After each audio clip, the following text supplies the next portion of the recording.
so far. There we go. Grab that one. Let it go. All for nothing. Hello. I should have known. Hello. I made mistakes. I'm posting now. You said the stream's okay? It's better than it was. It's much better than it was. I just don't know if anybody can hear us. Beep, beep, beep, beep. Hello, Brittany. Hello again, Jessica. Can you guys hear us? Jay's checking in. He's like, I'm here, but I'm at a friend's for dinner. All right. The friends don't allow paranormal podcasts at the table. So put your phone away or share this meal. Prospero's here. Happy Veterans Day. I can hear you. Very nice. Is it clear? Is it loud? Is it proud?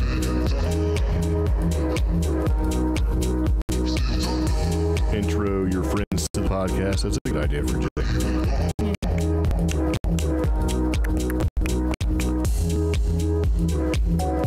So, yeah. And turn that down just a skosh. Okay. Turn me up just a skosh. And you up just a skosh. Brian's here. Hola. That's probably very loud. You're really loud. I know. I am very loud. I'm just busting the microphone. That's probably about where it needs to be. Because your voice is so manly. It is very manly. Very nice.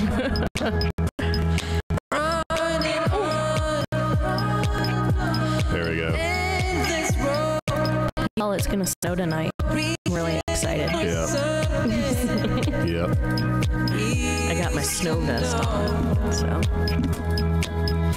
If I had another chance, I'd make things right. I see the light behind your eyes is fading now. Chica. I'm putting chapstick on so I don't like sound too weird. Chica. So. Can you hear me? Barely. It's like I can't win with this, I swear, man.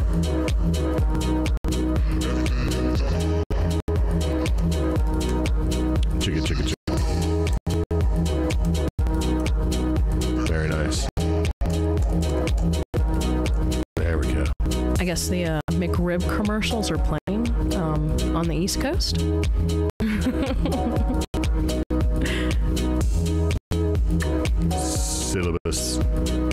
Syphilis. Let's do a test. Oh my gosh. Syphilis. All sorts of stuff is blowing around outside. Prospero is trying out his new headphones. Yes. Yeah, I think he got Sony's last time. Now he's using the Sennheisers. Yeah. Very nice. That's what these are. So, I don't know. And make sure I'm talking into the microphone with my face. Chickadee. Chick, yeah. Chickadee. All right. So everybody can hear us? Huh. It's spotty. What's spotty? I don't know. Okay. Let's all try to be less descriptive. Is the audio spotty? What's going on? The podcast is tangerine.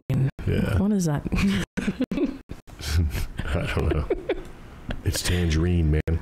It's super windy. We've already restarted the internet a couple different times, so it's still cutting in and out. Brian says, sounds good, no delay. Caitlin says, dinner retrieved. I'm here, everyone. Very nice. Yep.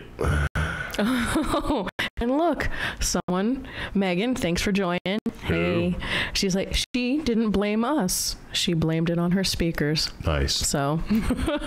And Prospero also says audio is spotty. I'm pretty sure since we've got like 50 to 60 mile per hour winds out here and we're in the middle of freaking nowhere. Yeah. That's probably what's going on. I was telling somebody, as I was driving, I didn't want to take pictures while driving, but you could see the snow falling, and you could see the fronts or cold fronts colliding. So, Yeah, I just hope it's not spotty when I take the audio down, so I can upload the audio podcast. Yeah. So, because I'm getting really tired of shit internet in New Mexico. Yeah. Oh, I started tearing them a new one on Twitter. So. I'll show them. Yeah, they can't even get to Twitter. No, because like I shared a screenshot of our speed test for our internet speeds with the caption that, you know, I had better internet in 1998 in Virginia Beach. There we go. Yeah. Am I too loud now? No, you're fine. All right. I kind of sound canny, like tin canny. That's true. Oh. What about now? How's that? You can even hear the wind. You can hear the wind when we stop talking. Just be quiet. That's wind. That is ridiculous. Wow.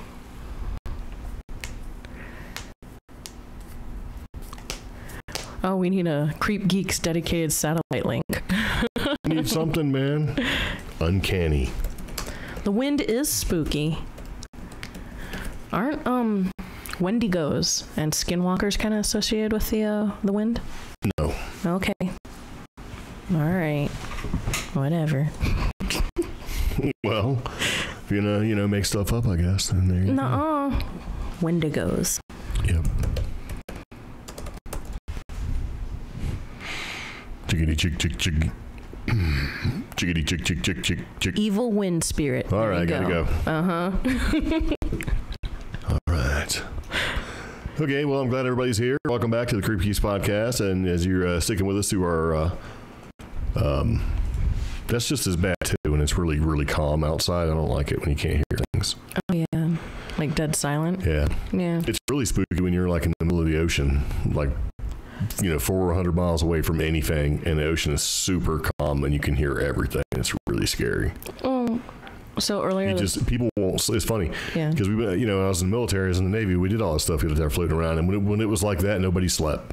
Yeah, because we just knew something was going to happen. Pepper and I do our big hikes. Like this week, we were doing the La Luz Trail, and there's moments on that trail that are like that, where even though you are high up where the winds are supposed to be constant, and it just goes dead. I've kind of developed a tactic for that. If it goes dead, me and her stop right where we are. We make sure we're in a clearing, and we wait. And if it stays dead, we make sure we're in a clearing in the open, where everything that's going to get us can see us. Yeah, because it's better to be in a clearing so that you can somehow run in whatever direction you can, than it is to be like, with rocks on one side and massive trees on the other. Because if I wait, and I wait more than 2 minutes, and it stays that dead silent, you gotta go. It's just something's gonna happen. Go. So, yeah, that's my little paranormal hiking tactic, which sounds ridiculous, but it's true. I like what Katie says. I'm not alerting stuff that I'm there. She's like, I'm quiet.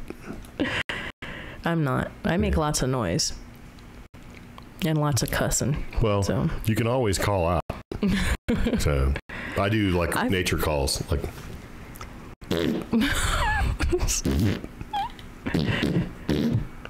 Like that.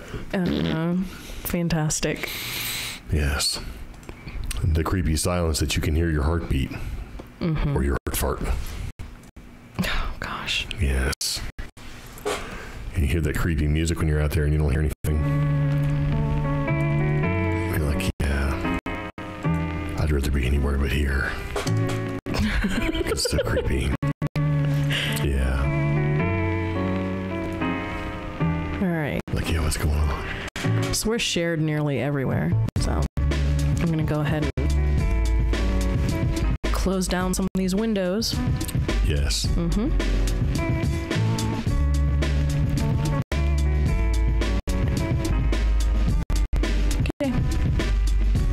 Okay, everybody, we're going to go ahead and get started. So thank you very much for tuning in to the CreepGeeks podcast and putting up with all these technical difficulties that we seem to be always having whenever we start.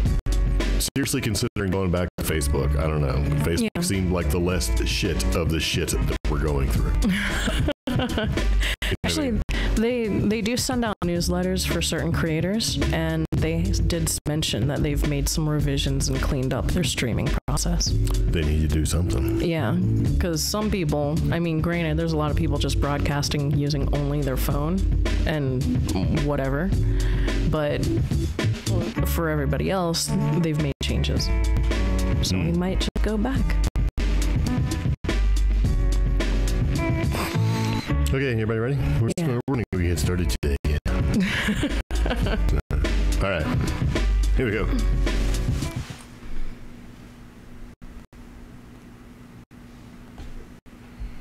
I like peanut butter. I like peanut butter. Peanut butter. I like peanut butter. I like peanut butter. I like. You're listening to the CreepGeeks podcast. Peanut butter. I like peanut butter.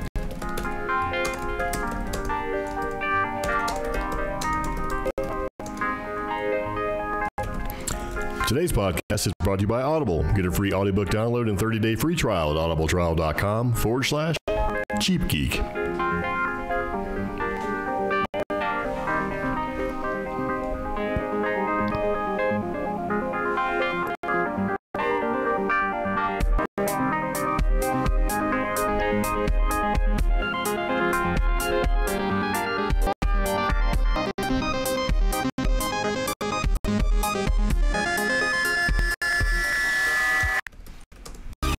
So it begins again. Welcome back to the CreepGeeks podcast. This is episode number 102. Debunked cryptids, sinister hikes, and listener write-ins. Yeah.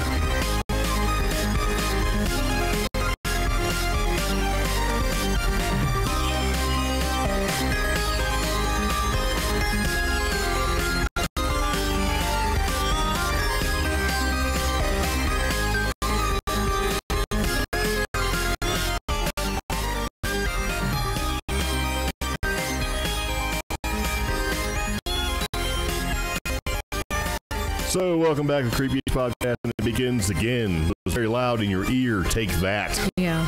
So, this episode is episode number 102. Debunked cryptids, sinister hikes, and listener write-ins. Yeah. So. How you like that? I don't know. Very nice. So, anyway, it kind of is what it is. We do appreciate you taking the time to tune into the podcast. Very nice.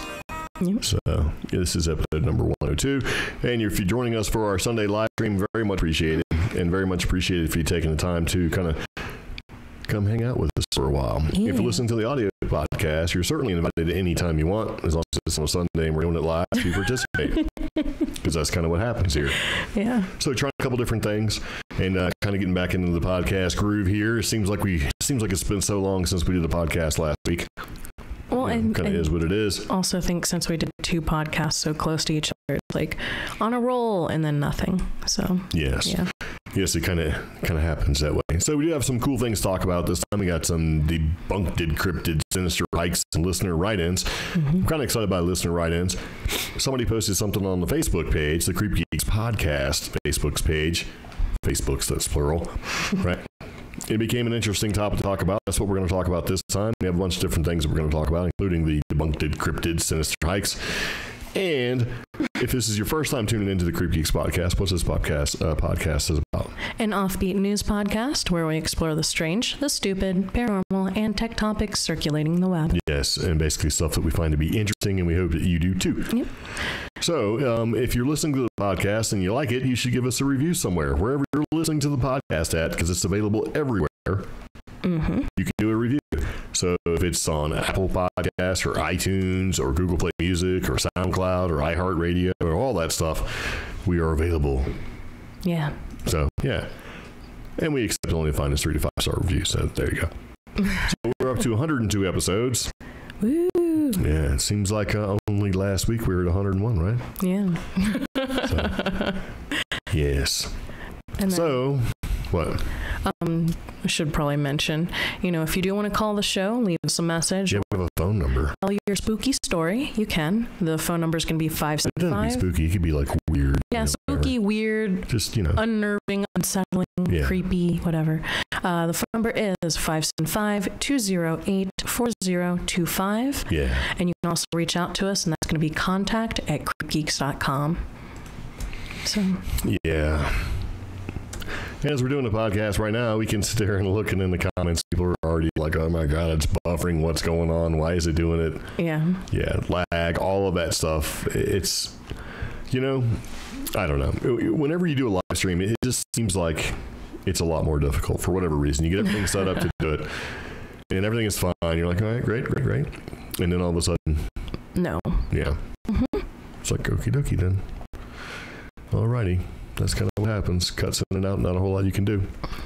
So, but anyway, hopefully it sounds okay, because we've been trying to do this for a while now, and it seems to be more and more difficult, and I don't know why. So, yeah. I think it's because our internet service provider wants more money out of us. That's possible. I mean, some providers are there, they know you're going to stream, and some don't. And honestly, where we are in the dirt hills of New Mexico, I mean, who knows, man? Yeah. That's what's going on with that. But we do like to start the podcast with like a weird, interesting, like fact or random factoid. You know what I mean? Kind of kicks it going. So it's an interesting random factoid. Yep. So go for it. So this interesting factoid is that the longest UFO sighting / UFO chase happened in 1966, and it spanned across 86 miles. I had no idea about this. This is actually from the Paranormal. The famous 86-mile UFO chase in 1966 still died for explanation. This happened in 1966. The Portage County, Ohio sheriff deputies stopped to investigate an abandoned vehicle along a rural road in Ravenna. Huh. Yeah. Deputy Dale Spar gets out of his car while Wilbur Barney Neff remains in his. Wilbur Barney. Yeah, this almost sounds like a TV show. Yeah. Now, he hears a strange humming noise, so he turns around and he sees a giant UFO, says Brian Seach, co-founder of the Center for Unexplained Events.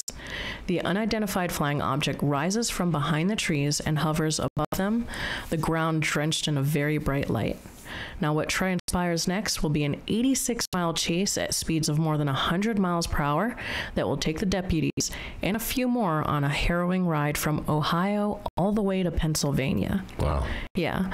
For law enforcement officers, this bizarre trek won't end in Conway, Pennsylvania. It will follow them for the rest of their lives.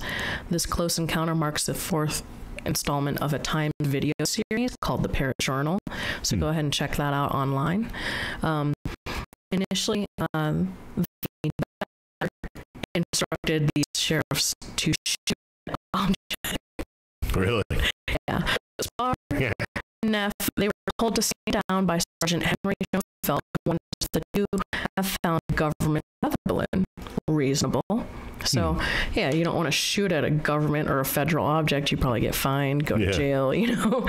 But at the same time, Police Chief Gerald Buckert, who was on patrol in nearby Mantua, hears the deputy's call about the lights in the sky. He races home to get his camera and snaps 3 photos of what he describes as 2 table saucers put together. Yeah. When the UFO zips away toward the east, Spar and Neff give chase. Spar would later say that from the ground, the object looked like the head of a flashlight, about 40 feet wide and 20 feet tall. The lines of the object were very distinct. Someone had control over it. It wasn't just floating around like a weather balloon. It could maneuver. Seach said the chase slowed down near Rochester. The cars got tangled up in a mess of bridges. So, you know, there always seems to be like one of those hindrances when you do try to pursue these things. Yeah. Yeah. And this kind of speaks to that, especially such an early account.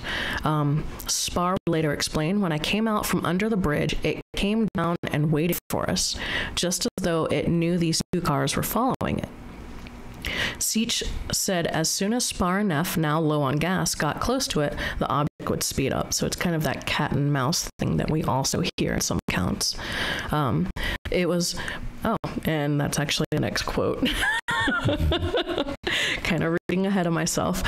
Their vehicles were running on fumes, their tires were balding, and he said, so they pulled into an Atlantic service station where they were met by Conway patrolman Frank Panzella. By 6:15 a.m., Spar had alerted dispatch about the 3 fighter jets in pursuit of the aircraft. The officers could pick up chatter from the pilots on their police radios. I didn't know that could happen. The object hovered. Well, it depends on the frequency, you know. Yeah. Yeah. Now, the object hovered for a little bit and then shot straight out of sight. They were closer than I ever want to be again, says Spar. Now, hundreds of people also reported seeing this shiny saucer in the sky and heard the steady, fainting hum sound. Director of Project Blue Book, Major Hector Quintanilla, I think I've seen that name before in a couple of these accounts, a government-funded project that investigates UFO sites, came knocking. I guess they went to interview Spar and Neff. Yeah. It was a very terse interview, as this article says. He easily tried to explain away the sighting as well as the photos taken by other people. First, it was a satellite that Quintanilla said they saw. Then he said they saw the planet Venus. Officers were chasing a stationary object, and radar didn't indicate anything peculiar. Now, the photos that were taken, they were severely fogged and had processing defects and proved nothing, according to official investigations. So, I don't know. I kind of thought this was really interesting. I had never heard of this. And I'm like, ooh, 86 miles. That's a long ride. Ohio to Pennsylvania, and other, I guess, police entities saw it. Like it said, they met up with a Conway patrolman, all that other stuff. That's legitimate to me, and kind of says, speaks to the authenticity of the event. So. Yeah, I don't care. Really? No. Why? Well, I mean, because here's the thing. It's an 86-mile chase, right? And this happened in 1966. Yeah. And they didn't know what it was, right? Big humming noise, big giant UFO, flying object. It floats from behind the trees, hovers on the ground, green light, and then takes off. And, yes, it went for 86 miles, but I mean, what was it? They claim it was a flying saucer. Yeah, but I don't know, because I think that every reported sighting that we hear about these days, it takes off, it moves a little bit, and then boom, it's gone. Yeah. Why would this thing go so slow for these guys to be able to kind of follow after him for 86 miles? It was floating around, it could maneuver. I don't know.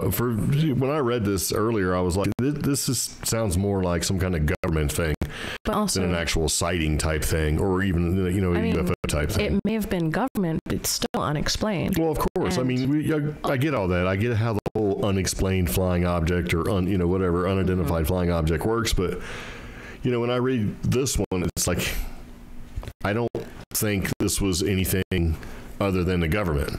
Okay. So I don't know. It's like, I don't know, whatever. Because because people don't understand, I think, that the government does a lot of testing and they make a lot of experimental aircraft. Like the SR-71 Blackbird, like, oh my God, that's one of the most advanced aircrafts ever made. And the thing was made in the 60s, man. We're talking like in the 50s, we're still flying around these little.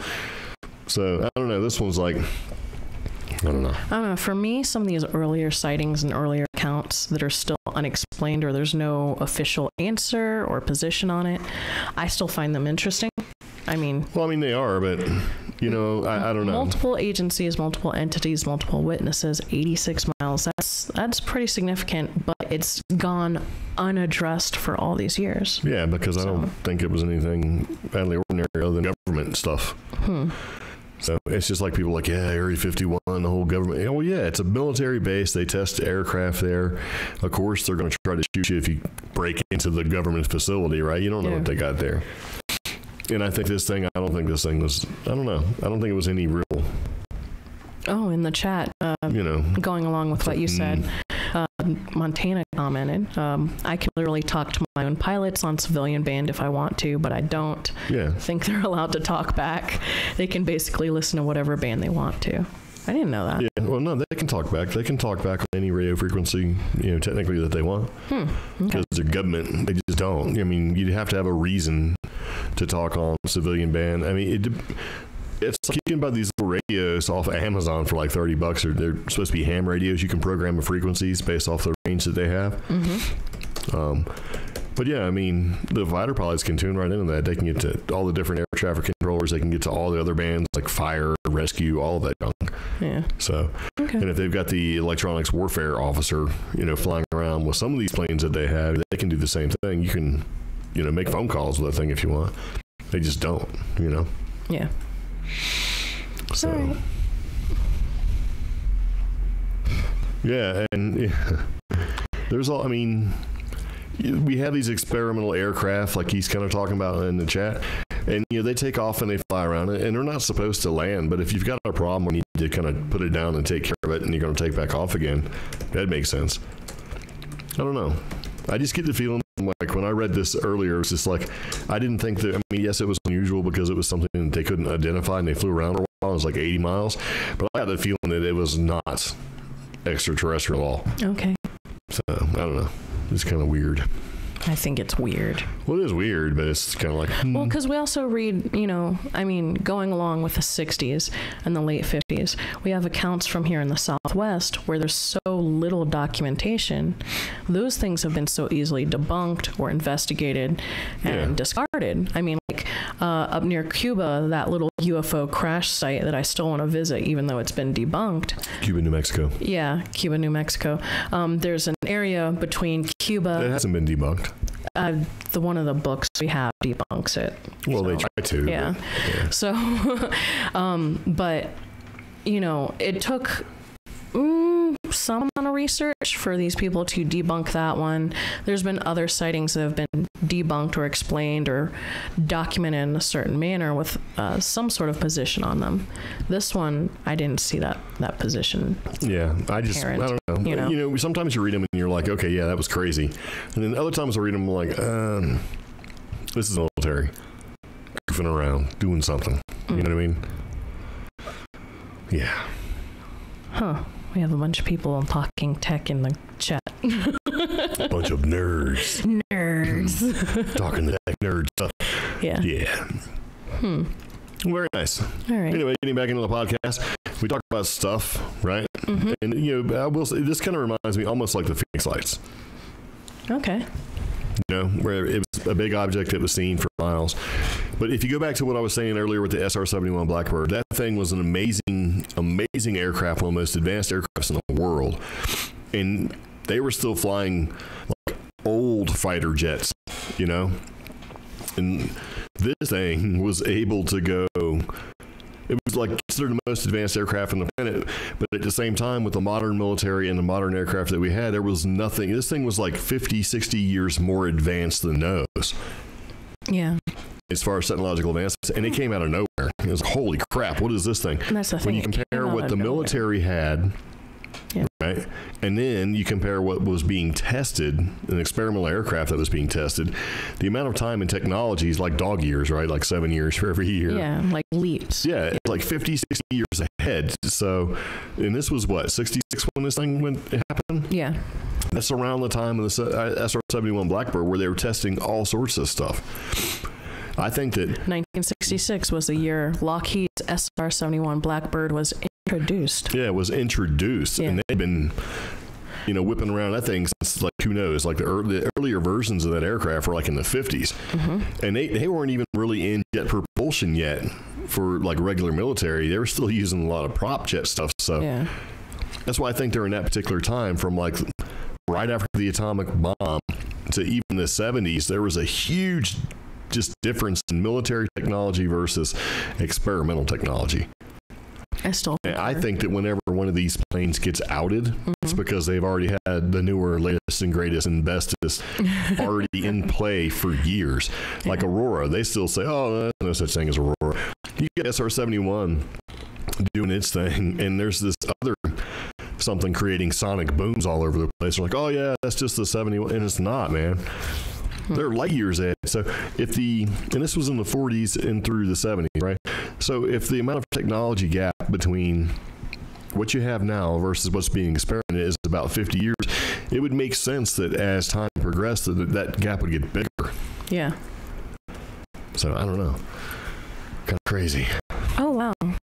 Someone in our chat, Sparrow, Canada's Avro Arrow in the 50s could travel at Mach 1.9, and with the new Iroquois engine, which weighed half the weight of a Pratt and Whitney, it could reach Mach 2.2.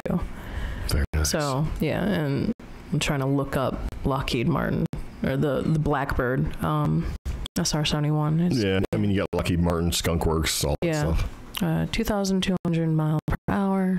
Only. Yeah, when the Arrow project was closed, all the engineers went to US. Yeah. Avro Arrow. Isn't that around the time of Majestic?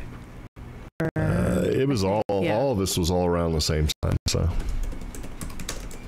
Yeah. Yeah. Somebody's trying to tell us something to do. You should research the capabilities of a single EA-18G. Yeah. Yeah, this. NSA is listening right now. I still think that a lot of these, like both Prospero mentioning and the SR-71, I still think the influence or the leaps in technology were influenced from something else. So. Well, yeah. I mean, I wouldn't be surprised, but yeah, I don't know. We'll see. I mean, who knows where they are now? Yeah. Could be light years ahead. It's all conspiracies, man. Oh, wow. Conspiracies. The Boeing EA-18G Growler made its first appearance in Finland, May 31st, 2018. Oh, they're finished. Yeah. King of electronic warfare. That's what they say. Yeah. Makes you think, doesn't it? Yeah. Yes.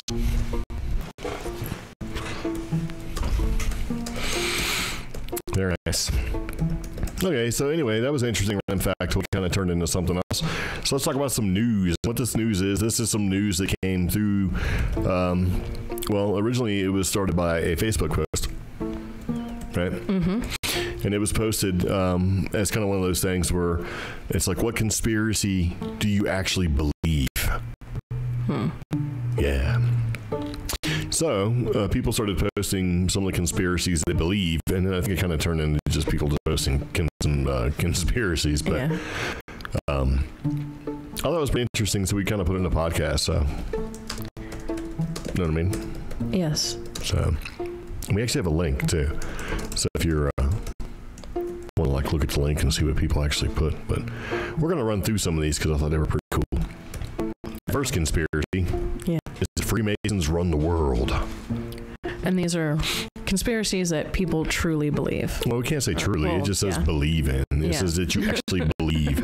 You actually believe, like, yeah, I can believe that. Truly believe is a little bit different, I think. I wouldn't go so far as to say truly. You know what I mean? These are things that people truly believe. Maybe Freemasons do run the world. I did watch, there was a series from on TV. I think it was in England where they talked about Freemasons, and anytime they tried to broach the subject of the weirdness of the Freemasons, they just laughed it off like, oh, I don't know. But I mean, are Freemasons and the Illuminati the same thing, or are they related? So not necessarily, I guess, the Illuminati or think Freemasons. We don't know. I do think there's some sort of almost shadow government, not necessarily shadow government. There's a shadow organization that pulls strings for certain things. Definitely. So. Well, I mean, you have a couple different distinct theories, and this is according to Wikipedia, which we all know is true, right?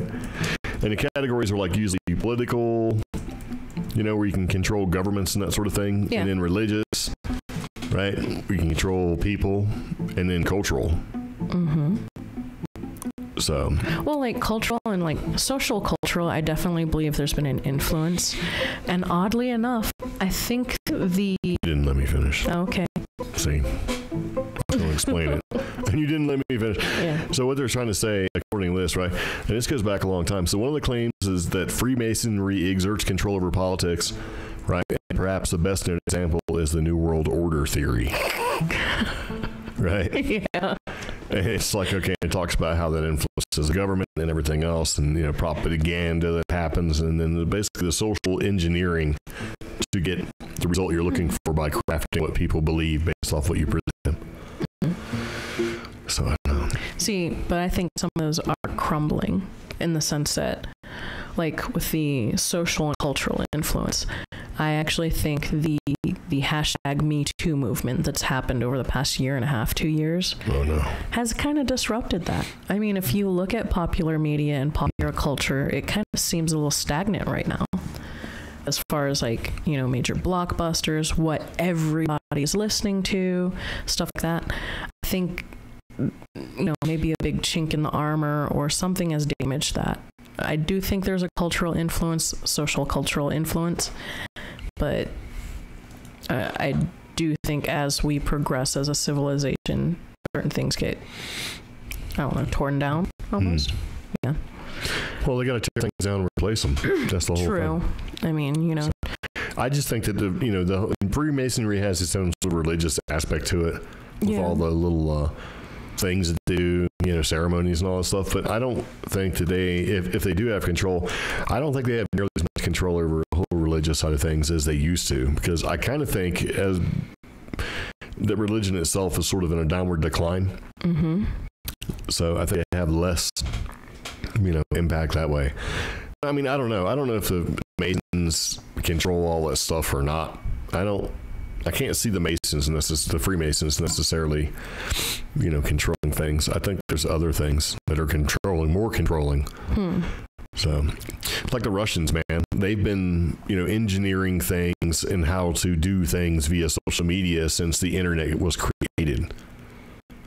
You know, they have books on this sort of thing, you know, since like the 90s, like how can you social engineer things? So, you know, they are way beyond what I think people really think, you know. Yeah. As far as, you know, how much they influence things, who knows? That kind of depends on what's going on. So, I don't know. It's kind of strange. So, oh yeah, we didn't tell people what was for dinner.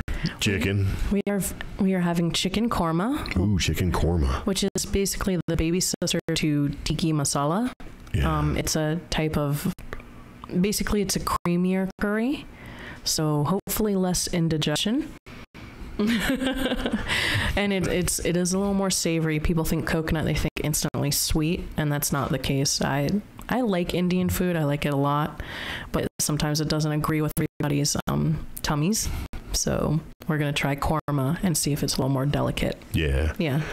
So just in case you're wondering, people that are watching us right now and participating in the chat, we've got all sorts of good stuff that people are having for dinner. It's going so fast. There's like a quesarito, 2 pounds of crazy buffet. That is very, very nice. I miss crazy buffet. I'm having let's go to the supermarket and decide. Very nice. My little brother, who is the best cook in the world, by the way, when it comes to best cooks in the world, my little brother and my dad tie, in my opinion. He can make a tiki masala pizza on naan bread. Well, you just dump the tiki masala on top of the naan and there you go. No, there's a little more to it than that. I don't think so. Oh, yeah. He needs to send me that recipe. Ham, potatoes, all gratin, green beans, and biscuits. That's what I'm talking about. Tacos. Ooh, who's doing that? Yeah, Brian's doing that. Man, so Brian. There you go. So if you're paying attention and listening to the audio podcast and you want to contact us and let us know what you have for dinner. Brian's eating good. That'd be very nice. You could totally do that. You can contact us at greg@creepgeeks.com or omi@creepgeeks.com. You should send us recipes. Yeah, if you got good recipes, it'd be very nice. So there you go. I don't think the aliens are running stuff, and I don't think necessarily that the Masons are running stuff. What do you think about that? I think there's an influence, definitely. Well, sure, but I don't think that there's as much influence as people who believe in conspiracies like this one. I don't think it's as big as they think. Yeah. Yeah. So, which is kind of scary, because if you thought that something was really running everything, and there's some kind of master plan, whether it's good or evil, it'd probably make you feel less anxious. Yeah. And that basically nobody's in control and everything is just, you know, and just by pure luck we haven't destroyed ourselves yet. It's pretty much what it would turn into, right? Yeah. It's like we're just kind of running around. It's like everybody's on a skating rink, skating as fast as they can, going all over the place, and nobody's hit each other, except for every once in a while a little minor skirmishes, right, where you run into somebody, but I don't know. Yeah. Oh, Prospero thinks the restaurants are running everything, at least at dinner time. They are when they're listening. Very nice. Yeah. Oh, there's definitely more to it. Down to the type of tomatoes and fusion curry. All right. See, my brother knows how to cook. Well, that's good. Well, you need to, Yeah. pick up on that. Get some recipes or something. We just have a curse in my family where the men turn out to be great, awesome cooks, and the women just barely make it happen. So, Very nice. yeah. So, now the JFK conspiracy is another one that some of our listeners believe in or find truth in. And I gotta say, pretty much all of America feels that way. There has to be some sort of conspiracy behind that. So, weren't the documents supposed to be released last year? I don't know. Yeah. 300 of them or something? Not all of them. They're all redacted. Yeah. So. I don't remember exactly what was supposed to be released. I don't know if it was last year or 2016. I think it was supposed to be 2016. It was 2016. It got delayed by 2 years, and it was supposed to be released in, I think, this year, the beginning of this year, but still, half of them still got held back. So, yeah. So there's definitely still something going on.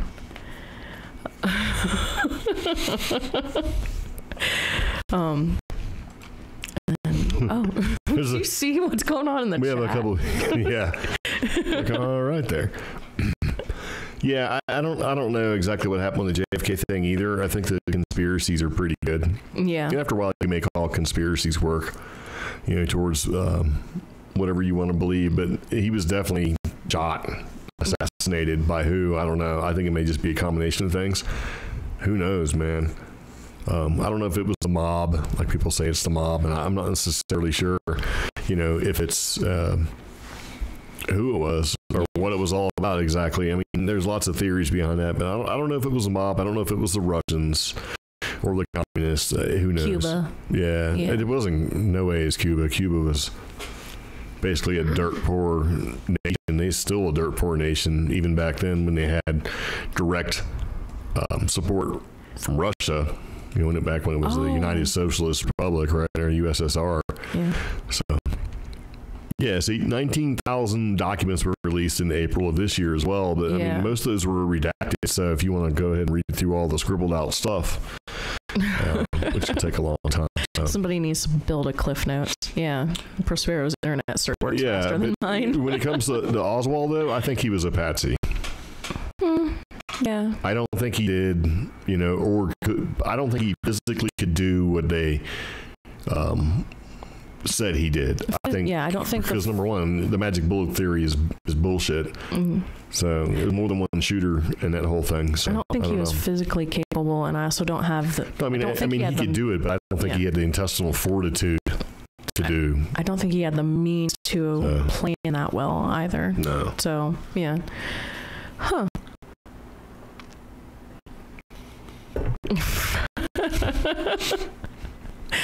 Okay. You got people saying they're in the chat room or monitoring our traffic. Yeah, even the events leading to the Ruby shooting him is weird. I agree. Yeah. That was a little...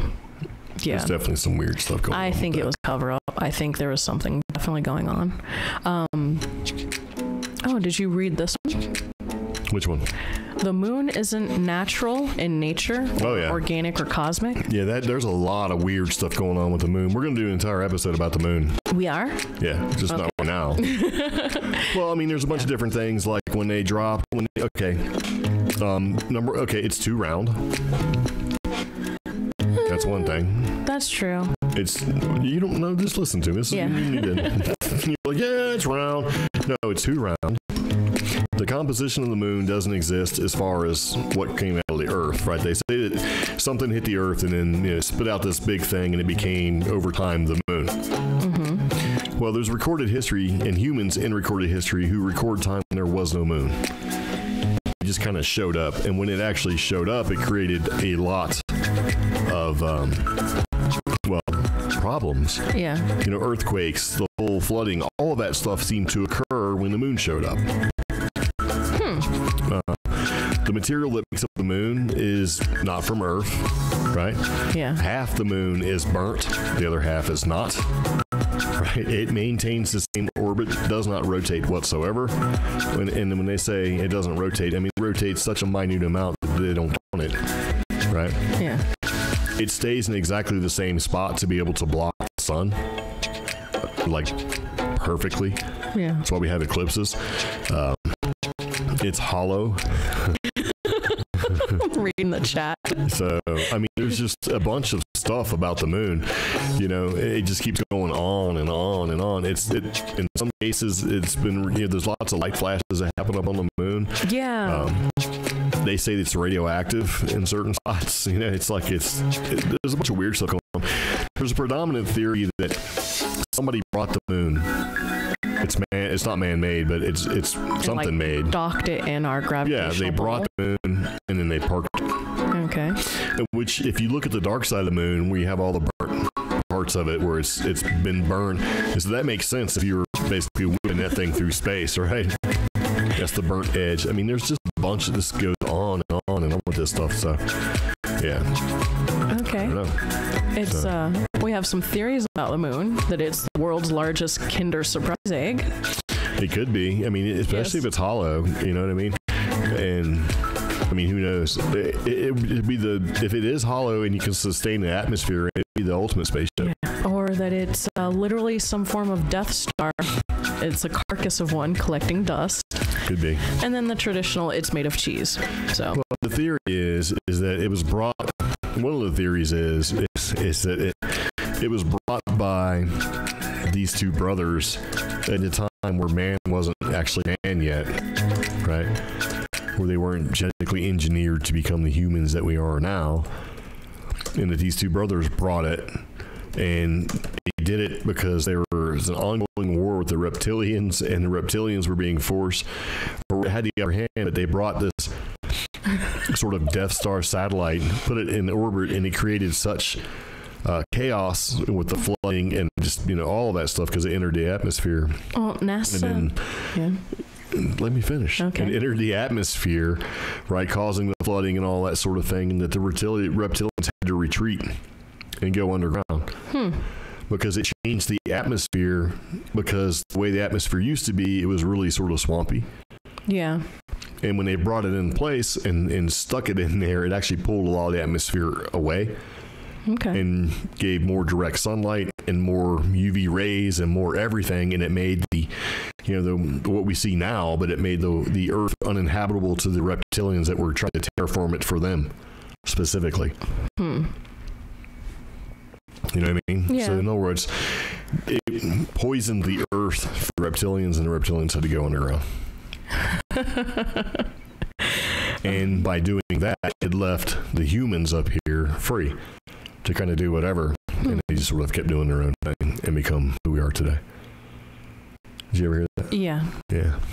So we have NASA engineer David 48 commenting in the chat that the Earth is an oblate spheroid. Stop investigating the shape of the Earth. We're not. Yes, we're not. We're talking about the moon, bro. Talking about the moon, which at some point, one of our new listeners, Billy Ray Buckley, mentions, oh yeah, you work for NASA, you want us to trust what you're saying. So we've got a very lively chat tonight. Thanks, you guys. Yes. So what we're saying is the Earth is a wobbly drop. Yeah, and then wobbly spheroid. Yeah. Mo mentions that one of those brothers' names that you were talking about, his name was Set. Very similar to the Egyptian mythology. Ah, yeah. Yeah. So.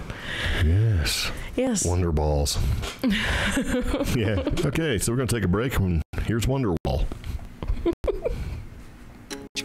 I'll play the same thing again. No, we're not going to take a break. So, yeah, I don't know, man. There's a bunch of weird theories. There's supposed to be a bunch of big structures on the moon, and there's a bunch of other stuff going on the moon, and there's supposed to be all this, like, crazy stuff, and, NASA has all these photographic evidence. We can provide you photographic evidence that the oblateness of your globe. Yeah. Okay. All right. Just throw them in the chat. He can't put links in here. I don't know. So, yeah. Well, okay. Let me go ahead and look up the word oblateness.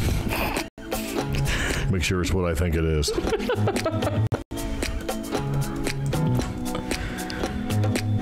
Oh. Okay. Having the shape of a spheroid generated by rotating an ellipse about its shorter axis and having an equatorial diameter greater than the distance between the poles, compressed along or flattened at the poles. Planet Earth is an oblate spheroid. Okay. Yeah. It's Okay. a ball. So what it is? Have you ever got those they were jawbreakers, but they got a ring around them? They were kind of powdery. They're kind of like those. Oh. So. And what you were speaking about, and what my listener The two brothers were prolate and oblate. No, they're not. Some of this mythology that we've talked about so far goes back to ancient Sumeria. Yeah, The ties to Anunnaki, you know. And, oh yeah. So, but we're talking about the moon. Yes. Yeah. I'm not gonna argue the shape of the Earth. Yeah, we know the Earth is a circle. I mean, it basically is a spheroid. It's not a circle. It's an oblate sphere. Well, whatever. I mean, the Earth is not flat, and it's not a freaking donut. Oh yeah. So, Which came up in this week. having been in the military, in the Navy, and have sailed out to sea far enough to see the curvature of the Earth, it's not flat. Yeah. So, I don't know.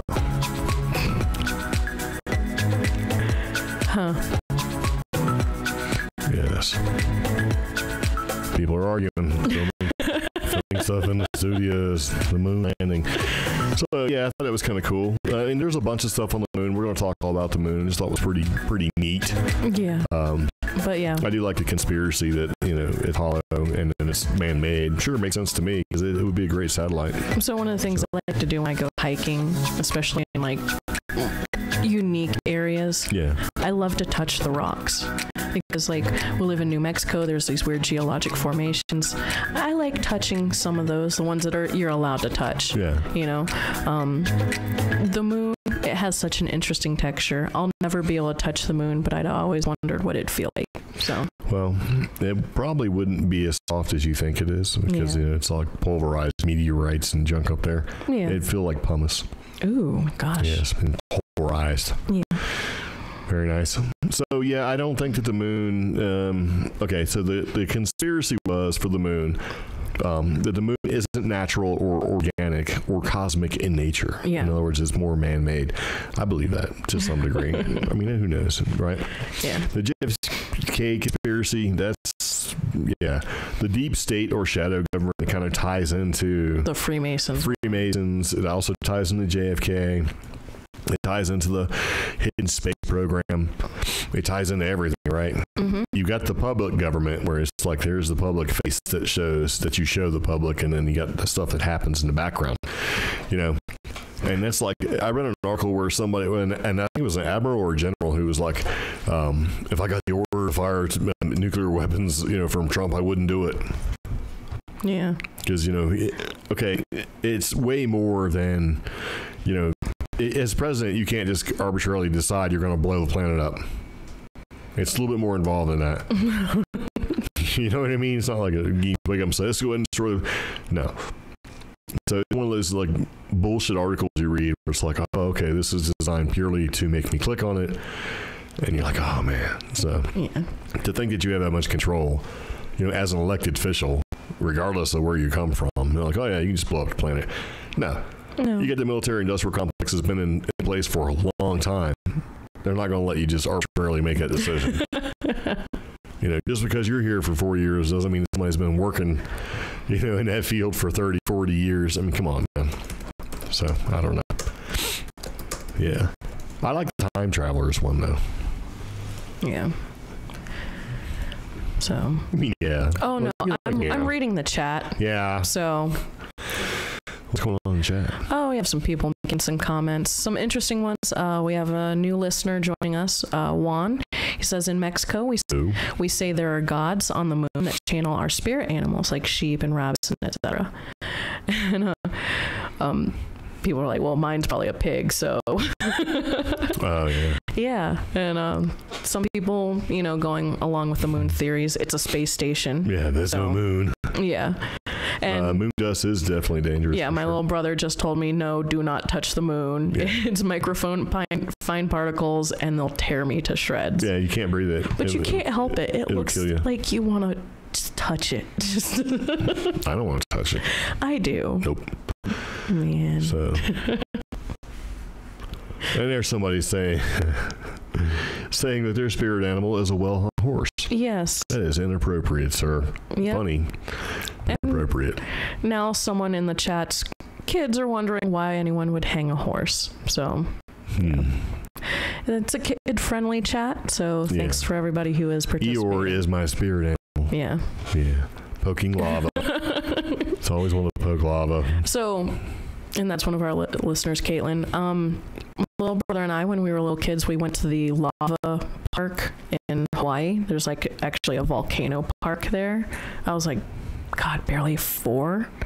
And I touched one and it did slice my finger wide open. So don't touch lava. You're not supposed to touch that kind of stuff. Yeah, I didn't know better. I was like 4 or 5. Yeah. So. Like touch it with a stick. Well, it's because Caitlin's smarter than I am. I always like the videos where it's like, you know, they throw a Coke, like a can, and it just melts it, and you're like, oh. So. Very, very nice. Yeah.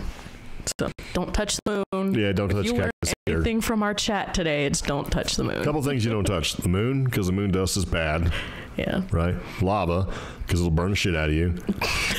What's the other one? Cactus, Yeah. because not only will it poke you, it will stick to you. And one more thing. Goat heads. Yeah. Don't Well, touch they don't know those. what a goat head is. Yeah. So, yeah, it's terrible. Can't touch those things. Because they cause destruction. Apparently you touched a cactus in Walgreens once. I've touched lots of things in my life. Cactus, though. Yeah. Cacti. Cacti. Yes. Oh, Let's talk about time travelers, because that's in the conspiracy list of things that people believe in. yeah. I think time travel to a certain degree may or may not be real. I don't know. Like that may or may not be real. I'm kind of on the fence about that. Well, I've seen a bunch of weird stuff. I mean, if you look at like John Teeter and all that, Yeah. it's like, and the story is enough, is far enough out there where it could kind of make sense. Mm-hmm. But I don't know, because it's funny, because I think the whole Teeter thing had a lot of influence, because you get a bunch of movies that sort of showed up after that. Like 13 Monkeys was kind of weird, like the Teeter story would be. Yeah. Time Cop is kind of weird, like the Teeter story would be. I don't know. But I swear, though, I've heard a lot of stuff about Teeter that I've heard somewhere else before I ever heard about Teeter. Yeah. 12 monkeys. Oh, yeah. Yeah, what did I say? 13 Monkeys. Yeah. Yeah. Well, it's like a baker's dozen, Yeah. right? But, you know, I don't know. It's like I read it in a book somewhere, but I mean, the whole Teeter thing and coming back to computer parts and doing all this other stuff, it's kind of weird, man. Yeah, and I like that movie. There was a movie, I can't think of what it was called. It'll come to me. Where they come back from the past. Maybe it was Free Jack. Free Jack was another one of those weird time movies, but they come back from the past and they actually will, like, for example, they were grabbing people off an airplane. Yeah. Because they knew the plane was going to crash. They knew the time of impact. They knew all that stuff was going to happen. Okay. Right? And they were, everybody on the plane was going to basically die. Yeah. So they created like a wormhole, and they go and they pull the people off the plane. I think they actually replace them with sick people. Huh. You know, because the future is so bad. They're trying to get healthy people with healthy DNA and all this other stuff. And sort of bolster up the whole thing. What was that movie called? That's going to bug me. Early 21st century technological advances have made it possible for aging wealthy people to pay crooks like Mick Jagger to go back in time and kidnap young victims like race car driver Emilio Yeah, but that was Free Estevez. Jack. Yeah. But this movie wasn't Free Jack, though. Okay. But with movies, it goes in threes. You had like Free Jack, and then the other movie I'm talking about, I can't think of, was really similar to that, and there's another one, too. I'm trying to think who was in it. Cheryl Ladd was in it. She was a Charlie's Angel. Oh. And it was a kind of a low-budget movie, but I thought it was pretty interesting. Millennium. Millennium, there you go. Yes. Yeah. I don't know. I like the idea of time travel. I mean, is it possible that time travel happens? I mean, who knows, right? Oh, If time isn't yeah. linear, I think it would be easier for time travel to happen since time is not supposed to be linear anymore, right? Yeah. So I think it's only a matter of time before we find out that time travel is real.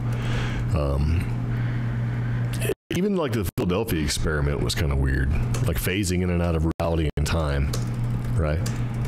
You ever heard of the Philadelphia experiment where they fired up some sort of experimental, and they said possibly a radar, they had people phasing in and out of solid structures, and they went from like Philadelphia to Norfolk in like 9 minutes, something crazy like that.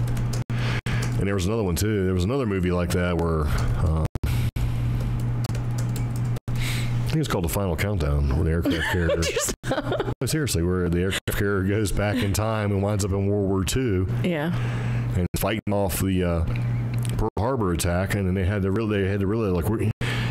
basically say, hey, we can't do this because we'll change history.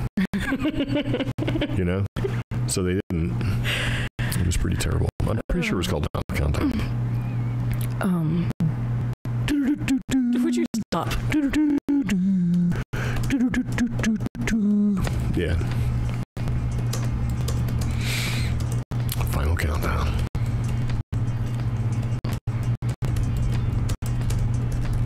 What? Yeah, we have some trolling going on our our live chat right now. So. Oh, nice. Edie's Custom Meats. For more than 35 years, people of Amarillo. Right. Nice. Yeah. Is that a thing where you can just troll people now? Yeah, apparently. Well, that's very nice. Yeah. It's getting worse. Look at this. Edie Custom Meats Limited. You talking to me, lady? Yeah. Yeah, let me tell you a little story. And it goes like this. Oh, man. I need to put them in timeout. Betty White will live forever. Look, I make $5 an hour. What is going on here? I've got 2 more types of sausage to sell, and it's going to be over in like 2 minutes. Okay, well, that's great. How about that? Yeah. No advertising. We support small businesses. We support local businesses. Yes. We support good businesses. You just have to go through the proper channels. Sure. Mm-hmm. Yes.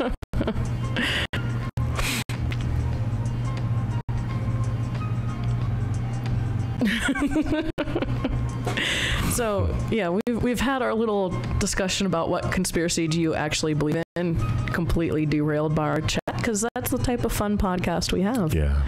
So. And it looks like we're losing. Our stream is very bad right now. Oh, okay. Yeah.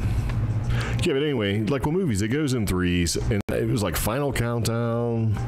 Philadelphia Experiment was kind of one of those movies, sort of like that. There's just been a bunch of them, so. Yeah. And for those who are listening in the chat, I put the meat company in timeout for 300 minutes. The seconds. Oh, damn it. I thought it was minutes. So, yeah. Yeah. Very nice. So I think at this point, we're going to take a second and we're going to take a little break. You're listening to the CreepGeeks podcast. Thank you very much for tuning in. We'll be right back in just a little bit.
Audible is an audio entertainment that entertains, educates, and inspires.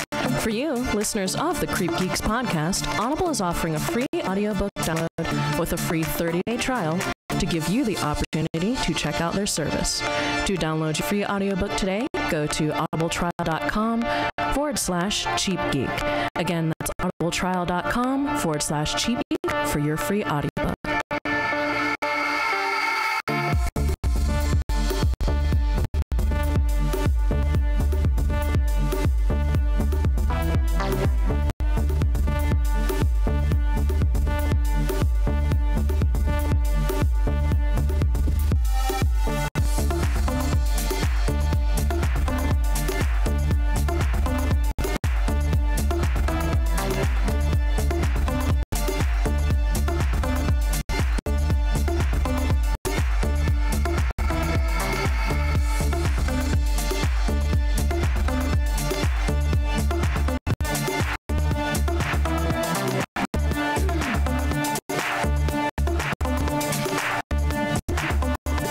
And we're back. All right. Thank you very much for sticking with us for the CreepGeeks podcast as we're seeing the weirdness that's going on in the chat right now. Yeah. Sorry. Okay. It's not cool if you're just going to laugh in the microphone. Hey, get it together. Mm-hmm. Reel it in. You reel it in. You don't tell me what to do. Mm-hmm. All right. So anyway, theories relating to flat Earth. There's just some conspiracy things. These guys, I don't know what's going on with the whole flat Earthers. I don't. They're like, it's flat. And they're like, no, it's kind of like a water droplet on a table. And they're like, no, now it's kind of like a donut. Just stop. Just, no. There's no way. I mean, we have people who have traveled around the world, actually sailed all the way around it. There's no way. We have NASA shooting photos of the Earth from... Where's our NASA guy? I know. Where are you? Does he have any flat Earth debunking stuff? This is when it would be helpful. Yeah, this would be pertinent. Yeah. Yeah. Okay. Well, we had a NASA guy in the chat. I don't know if he's still here anymore. Yeah.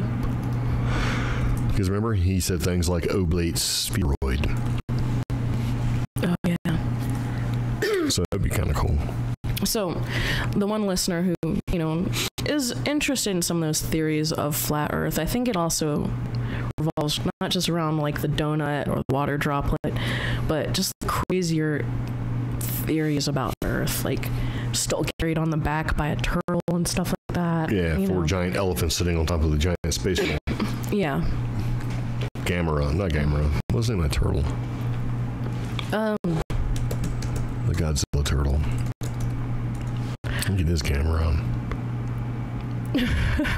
It's just called the Cosmic Turtle. No, one that Godzilla's fighting. Oh, yeah, that is Gamera. So. I like Gamera. Yeah. Pretty cool. Yeah, I'm not sure what's up with the flat Earth thing. I kind of think it's not true. Yeah. So, I've yet to see any good evidence to make me think, even for a second, that it wasn't round. oh, that's the name of the turtle, as far as the one that holds up the Earth. A tuin. Yeah. So, yes. So, yeah, we're not really going to give the whole flat Earth thing much thought. yeah, and I'm laughing so hard that now I'm like coughing, so. Yes. Cosmic Turtle isn't that Ben and Jerry's flavor? I guess so. Yes. If you read the Terry Pratchett's novels, and you'll find all about Discworld. Okay. Very nice. So you remember how we were talking about Rendlesham last week? Yeah, and how gluten-free it is? It's not. It's Britain's version of Roswell. Oh, yeah. Yeah. So we actually have a little bit of an update about that. We do? Yeah. Wait, I gotta find some update music. Hold on. There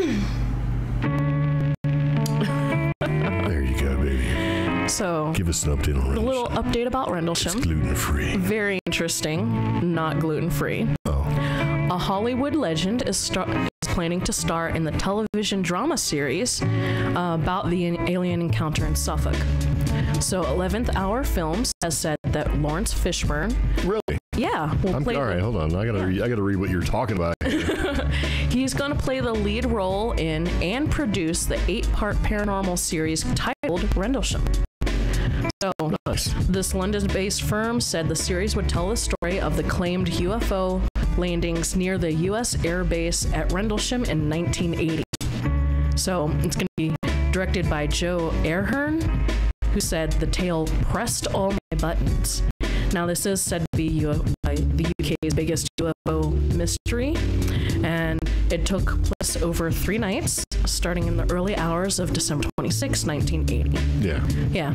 So, I'm just excited that Lawrence Fishburne's going to be in it. So, There you go. You heard it first. totally If you've been paying attention, Yeah. Lawrence Fishburne to help retell the Rendlesham UFO mystery. And this Welcome back, Fat Morpheus. We missed you.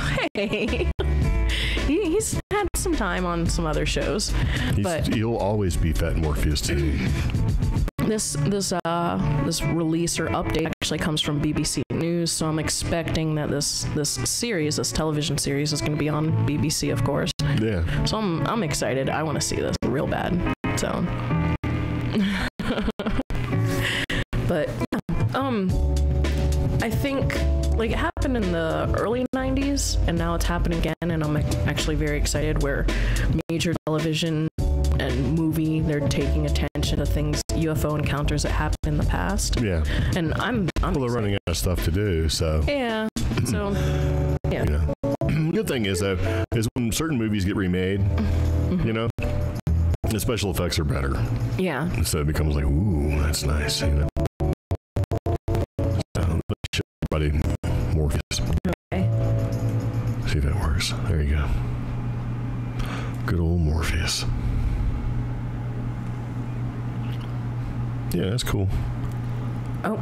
So it might be on BBC. I guess it is what BBC America is where that was from. Yeah. I'm sorry, BBC.com. BBC News. Yeah. Yeah, so if they do an 8-part miniseries, that's like a whole season to them. 8 shows is like a season. Oh. You know? Yeah. They call it like a series. Because they always do weird seasons on the BBC. Well, we do way more shows than they do. They'll do like what was it, Sherlock? You know, it comes like it's a movie. They'll do like a 2.5 hour deal, and it's like, you know, it's weird, man, how they do that kind of stuff. That's something I always wanted to know. Okay, do they make a lot of money? How do they make all their money? Because it's like state-run television. Huh. You know, is it from all those television Licenses they go try to collect on? So I don't know. It's kind of crazy. So I thought that was kind of cool because it's like we just cool. talked about it, and now they're going to be doing a television series, and it's Lawrence Fishburne. So yeah, that's really cool.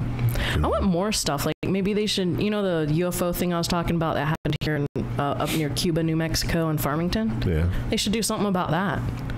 So Yeah, but nothing really happened. I mean, it would be the whole chase. You know, and it would be the people chase? seeing it, but then that's it. And then the government came and took it away. the crash, and no, because there was also the magic devices the dude tried to sell that detected oil. Yeah. Yeah, but the theory is with that dude is that he was, you know, shark oil, snake oil, Snake kind of oil. guy. Yeah. Shark oil. Shark oil. Got some shark oil for you. Yes. Well, that would be weird out here in New Mexico. Yeah. So, yeah. Okay. So the next thing that I wanted to talk about was this showed up in my feed and social media. It showed up both on Twitter and on Facebook. I kind of got mad about it. Yeah. And the video starts off. I'm going to go ahead and put it into the. Well, do you want to play it? No, I can't. Oh, okay. I can't play anything.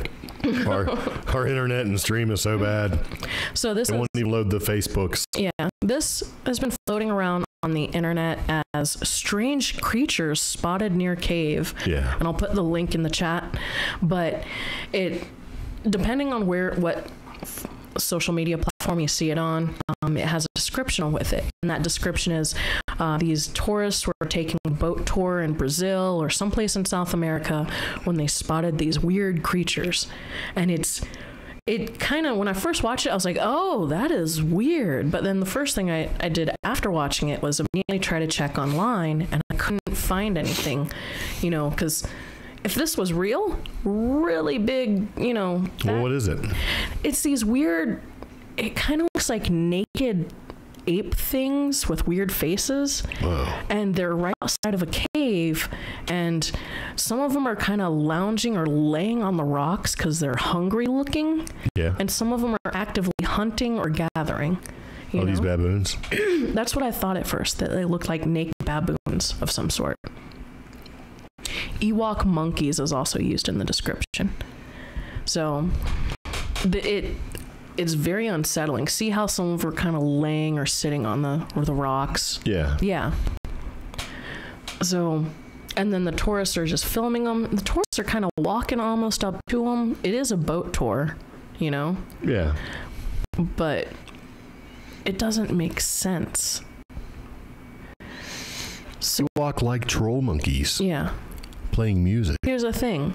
The one I linked to, it lets you debunk it right there. It took me a while to find this link. This was I think it's a group of actors. This was all staged by an artist whose works are on Instagram. So, yeah. Well, this is obviously not America. Yeah. Because if it was, somebody would probably shoot one of these things. Yeah. So this is staged by an artist on Instagram. Their Instagram name is closest_relatives, where they build these very kind of dark crystal Jim Henson type creatures and puppets and suits and costumes. That's cool. Yeah, but the problem is, like I was saying earlier this week, not the link that I shared with you guys, or it'll be in the show notes for the podcast. There's other versions of this video just floating around, and I'm like, this can't be real because I only see it floating around on Facebook. Don't believe everything you read. I saw it shared in some very, very popular paranormal groups as being legitimate. So take a moment when you see something weird on the internet, stop, do some research. So yeah. We have to contact Secure Team 10. Contact them immediately. Yeah. So all sorts of weird stuff is out there on this planet, but I'm sure if something was real like that, like if this was real, it would get some national coverage, you know? So I mean, yeah, maybe. yeah. Very strange. Yeah. What else we got? I don't know. Go for it. I'm looking at the comments here. Some of these. Yeah. I don't know. Oh, so I did want to take a moment. This isn't our usual paranormal cryptid type news. Hold on. I'm being thanked. Oh. In the comments. I take fish oil every day. Thanks, Dad. You're welcome. I stopped taking that stuff a long time ago. Yeah. Primarily after you started taking it. Really? No. No. I was poking at her. Actually, I need to. That stuff was actually really good. And they make new fish oil now that's less, harsh. Less fish tasting? And less burps. Gross. Yeah. Yeah. So, yeah, fish oil is good for you. I want to start taking like cod liver oil. You go right ahead. Yeah, no, because I heard it does really good things for your hair and your eyelashes. Yes. So, yeah. And Miss Espinoza is really late. Yes. Go ahead, ban her. Well, that's probably because she was enjoying her Cheap Geek or Creep Geek stickers. Hello.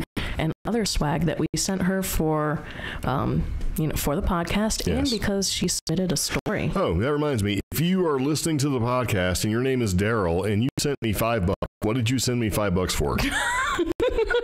Because PayPal says Daryl sent you $5, and I'm like, I don't know who you are. Who Daryl? I don't know enough of Daryls out there to know who would send me $5. I'm going to assume for a sticker that it was for a sticker or two. Yeah. But if you are listening, Daryl, and it was you, yeah, I don't know where to send it, bro, because it just says $5 from Daryl. It doesn't say what your address is. What do you want? And when you sent it, it didn't attach that address. So please, it didn't do anything. It's not like somebody just sent me $5 for no reason. But if it's for stickers, you have my email. Contact me so we can send you some stickers, bro. Yep. Contact at creepgeeks.com. So, yeah. Yep. I just thought that was funny. It's like Daryl sent you $5. I'm like, who's Daryl? But to segue into that, if you guys are interested in stickers or buttons, you can always reach out to us. Again, contact at creepgeek.com. We can sell you some stickers. And some buttons and some swag and all that stuff. You know, you don't have to randomly just go to PayPal and send us money because evidently PayPal doesn't care. Yeah. So we had no idea. I'm like, who's Daryl? Do you know Daryl? She's like, what are you talking about? Yeah. I'm like, well, give me $5. She's like, for what? I don't know. So there's that. But so because I figured after this podcast I would respond to the email address that's on file and ask that person. Yeah. Because I ended a weird conversation like, hey, did you give me $5? Like, what? I don't even know. You sure, man? I got $5 from you, dude. For what? I don't know. Yeah. So yeah, Daryl was sitting around waiting for a CreepGeek beer koozie. I don't know, but yeah, I just thought it was kind of weird. So I'm not sure why it didn't give me any information whatsoever. And then, and then I thought that I had inadvertently enabled our Patreon page, which hasn't been enabled yet. Yes, I'm like, oh crap, let me check that to make sure, because that's coming for the future. Yeah, there's lots of future things coming. So yes. So nice. What I was going on earlier is that, normally we talk paranormal, we talk cryptid type stuff, but we also take a little focus on just the flat out unexplained or unsettling. And we've talked about this on previous podcast episodes. Missing hiker reports. Missing hiker reports, they're on the rise. Earlier this week, I was doing some research, and my Google alerts showed that since October 31st, in the United States alone, continental United States alone, there have been 5 missing hikers found dead in America since October 31st. Wow. Yeah. That's actually a lot. Add about 4 to 5 internationally that are making like mainstream news dead. And then one successful missing hiker situation, that person was found disoriented. And there are countless others who are still, there's no updates. So I don't know if it's the time of year. If you read David Paulides' books, Missing 411, Paulides, books, Missing 411, you notice that this is about the time of year that activity ramps up. Well, yeah, it's also a time of year where people get out there because it's nice and cool and kill themselves. Look at the leaves, Oh, it's nice. I'm not going to be so hot. Stuff's not on fire. Let's get out there and fall off a mountain because we weren't prepared. Yeah, but it's... Like that couple from India. Oh, yeah. They were doing selfies and went plunging to their doom. Well, somebody plunged to his doom taking a selfie at Yellowstone off that one big tall thing. Yeah, gosh.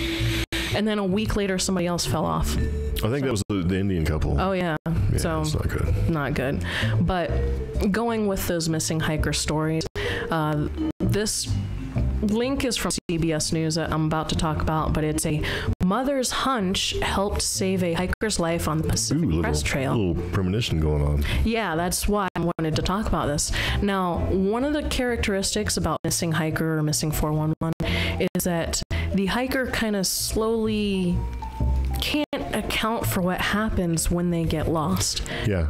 And then when they are found, if they are found, they also have either no memory or details are really fuzzy for them. Now, this woman, Nancy Abel, she admits her maternal instinct kind of went into overdrive. She ran into a young hiker she met along the Pacific. The hiker's name is Road. She was to name Canadian border. She was from Germany. Getting into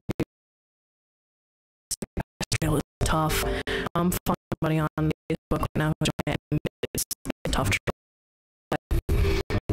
She just had this overwhelming feeling. And it was like, look, I don't think you should do this. If you were my daughter, I wouldn't let you do this. Yeah. So, Katharina had already walked the first 2,500 miles of the trail, which starts at the Mexican border, and she only had 150 left to go. So that's a breeze. I mean, if you've already done like 2,500 miles, 150 is a day in a park. Actually, it's a week in a park. Yeah, it's a walking. It's nothing. Yeah, a week tops. So, Katharina, she brushed it aside, just, nosy, overly concerned mom type person. But Nancy couldn't let the feelings go. And for the next 7 nights, she grew increasingly restless. She just had this feeling. And then when the forecast predicted 2 feet of snow in the mountains, that's when she went, okay, that's it. I've got to act on this feeling. So she called 911 to report a hiker who was probably at risk. And she also called some other people. And also that the hiker might miss a checkpoint, stuff like that. Actually, the Snohomish, I can never pronounce that right. Yeah. Snohomish County Sheriff's Department scoured the mountains where Nancy, the mom, suggested, and that's when they spotted Katharina frostbit with maybe a day left to be, left to live. Dang. Rescue crew grabbed her up. She's recovering slowly, and it's only a few days now before she goes back to Germany. But holy dang. I mean, that's like a mother's instinct right there. Yeah. Yeah. So I like this feeling. It makes me feel good. Good 2 reasons. Through hikers, I have a lot of respect for them. That's something awesome. But also, this is one of those missing hiker scenarios that could have gone very bad. So that's true. Yeah. Usually it ends up being found deed. Yeah, or like the creepy missing hiker movie that we watched, Just a Shoe, type of thing. Oh gosh. I'm fascinated by the missing hiker stuff, so it was kind of good to see a happy story for once. Now, we watched Missing 411 last year, and it was kind of spooky. It is available on Amazon, so you guys should watch that too. Yeah, it wasn't what we thought it was. It was about one person or a couple, but not like books. It was weird. And, we do have people who are saying, missing hiker reports are probably going up, like you said, because of the weather and it's so scenic right now and you should know terrain. I agree to an extent, but with the terrain thing, the Pacific Crest Trail, unlike some of the other trails like Continental Divide or the Appalachian Trail, those have very similar climates and terrain throughout the entire trails. Yeah. Pacific Crest greatly changes about, you literally go through full-on different climate zones.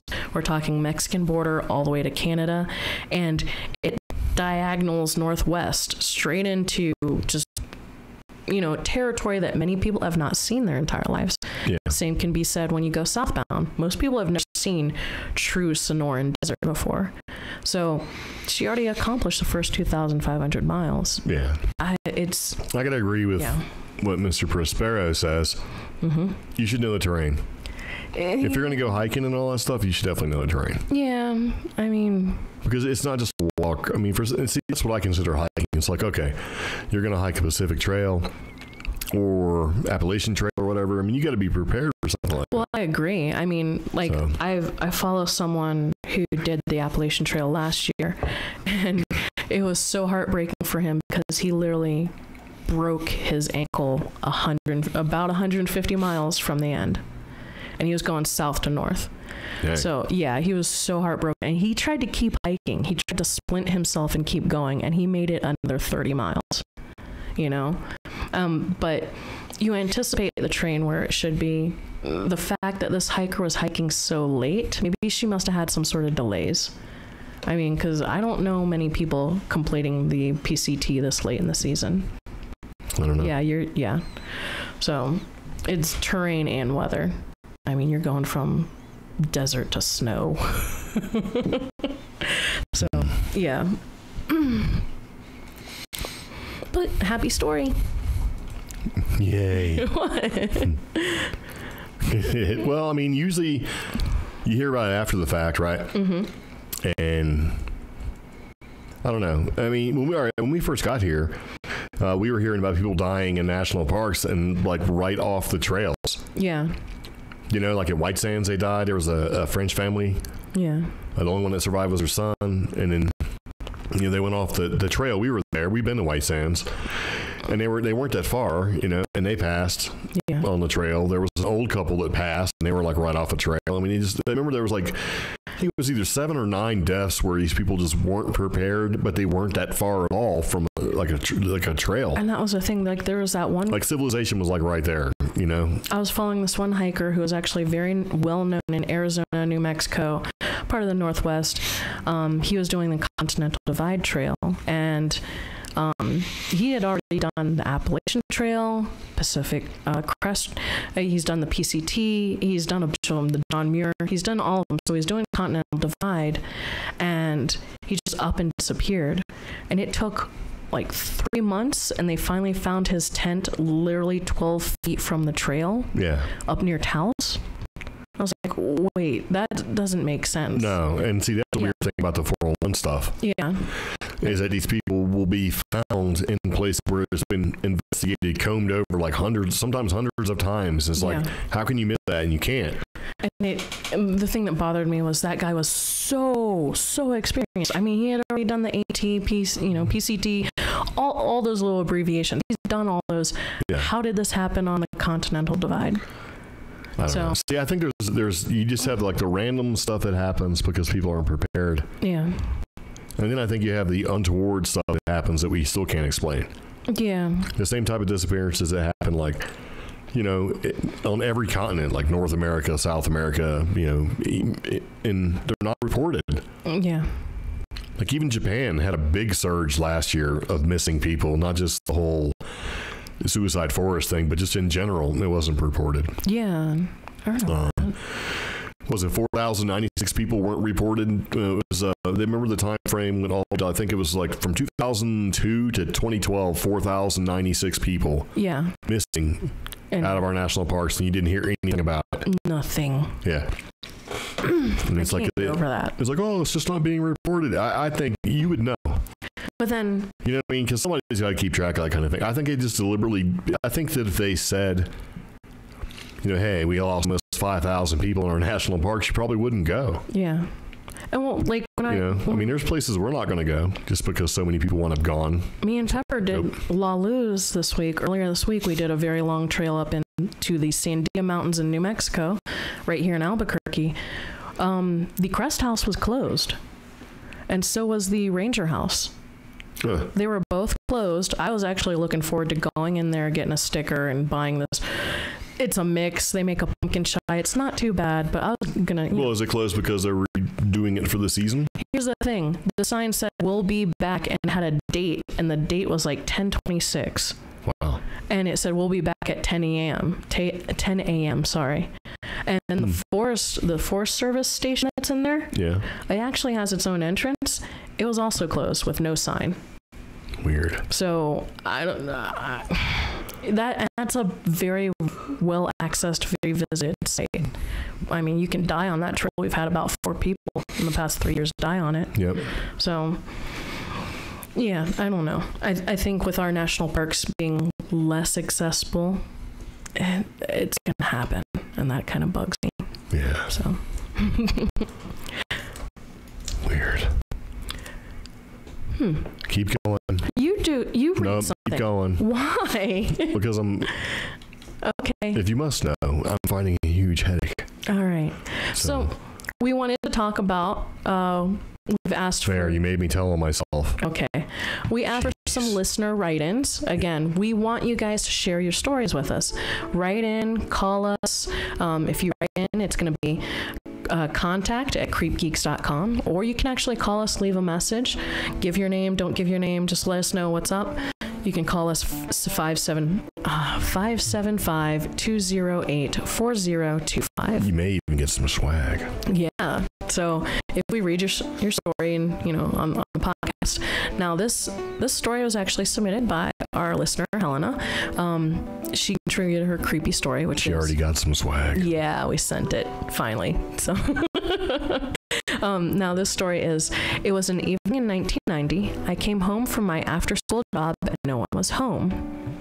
I was in the bathroom washing up and heard voices. Hey, wait a minute. Yeah. Did she want you to say who she was? I don't know. Do I start the story over? Yes. We're not good at this. Mm-hmm. You should probably tell us ahead of time if you don't want to be outed. All right. It was an evening in 1990. I came home from my after-school job and no one was home. I was in the bathroom washing up and I heard voices or laughter and a ball bouncing down the stairs. I came out of the bathroom thinking it was my siblings who had come home, but no one was there. I went downstairs thinking they were hiding, and again, no one was home. Crying hysterically from fear, I immediately ran into my mom's room, locked the door, and hid in her closet until they returned home. The voices and laughter were so distinct, as well as the ball bouncing down the wooden stairs. Hours later, they finally came home and found me in the closet. My siblings naturally believed my story, not so much my parents. It took a long time to shake the fear of this off. Luckily, my parents were divorced and I only had to visit during the weekend. Now, I've never shared this story with anyone outside of my immediate family. 20 years later, I had 2 cousins tell me that they think that my mom's house is creepy. They are from 2 different families, but share the same feeling that the house gave them the heebie-jeebies. Yeah, man. Yeah. For very selfish reasons, I didn't share my story when they told me this fear that they would never visit us at my mom's house again. I did ask if they thought something happened to them in the house, and they both said no, but they just always got the heebie-jeebies. And that's... oh. You know, you feel it sometimes. Like Yeah. when we went to buy a house, we looked at a bunch of different houses. There were houses I just wouldn't go into. Yeah. And yeah, the real estate guy was like, come on in, it's I'm like, nope, let's go to the next one.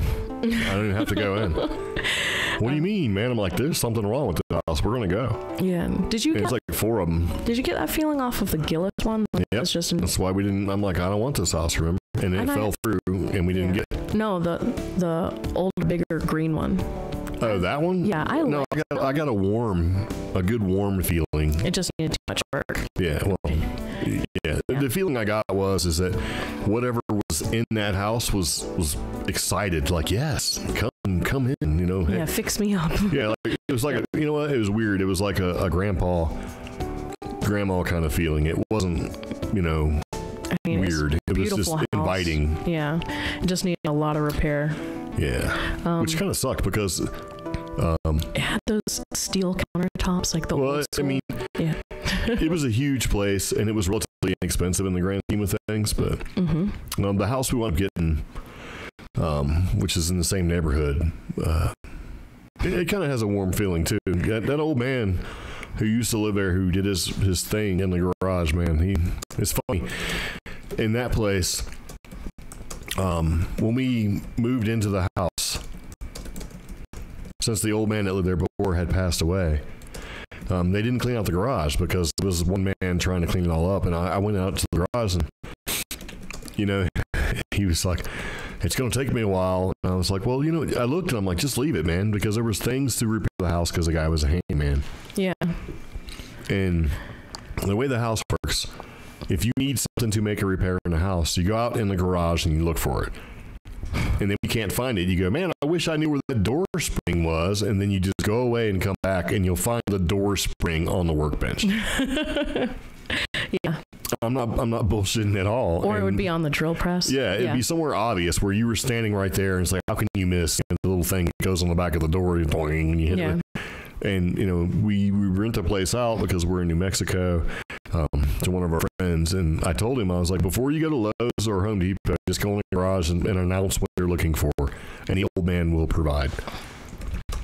Yeah. And he sent me text messages saying, old man, hook me up. And it's like, yeah, man. It's kind of weird, too, because when we first moved into the house, we weren't familiar with our neighbors at all. And I seen somebody in the garage. Yeah. You know, old man coveralls, glasses, that kind of thing.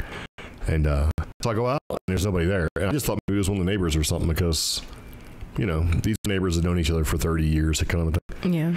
And I went in the backyard and there was our neighbor and he was out there feeding, filling up the bird feeders because he likes birds, right? Which is kind of cool. I like to look at birds. And I told him, I was like, yeah, man, I thought you were in the garage. And he was like, yeah.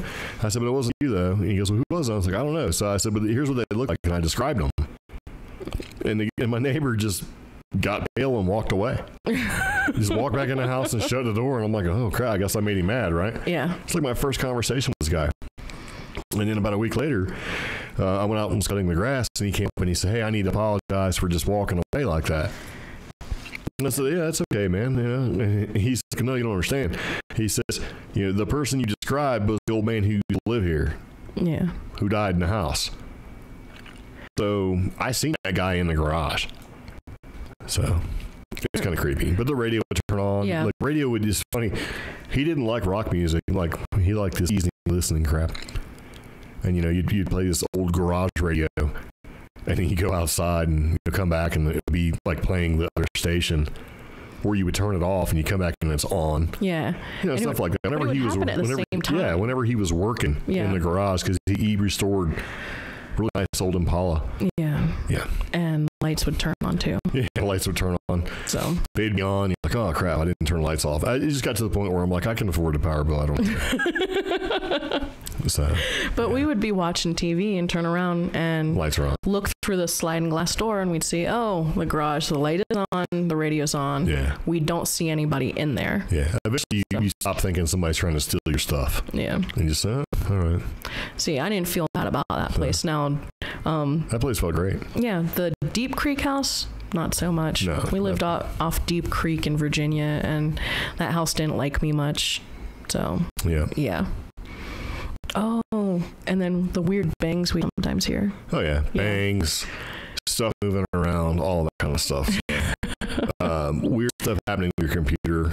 Like you basically log off and walk away and come back, your computer's playing music.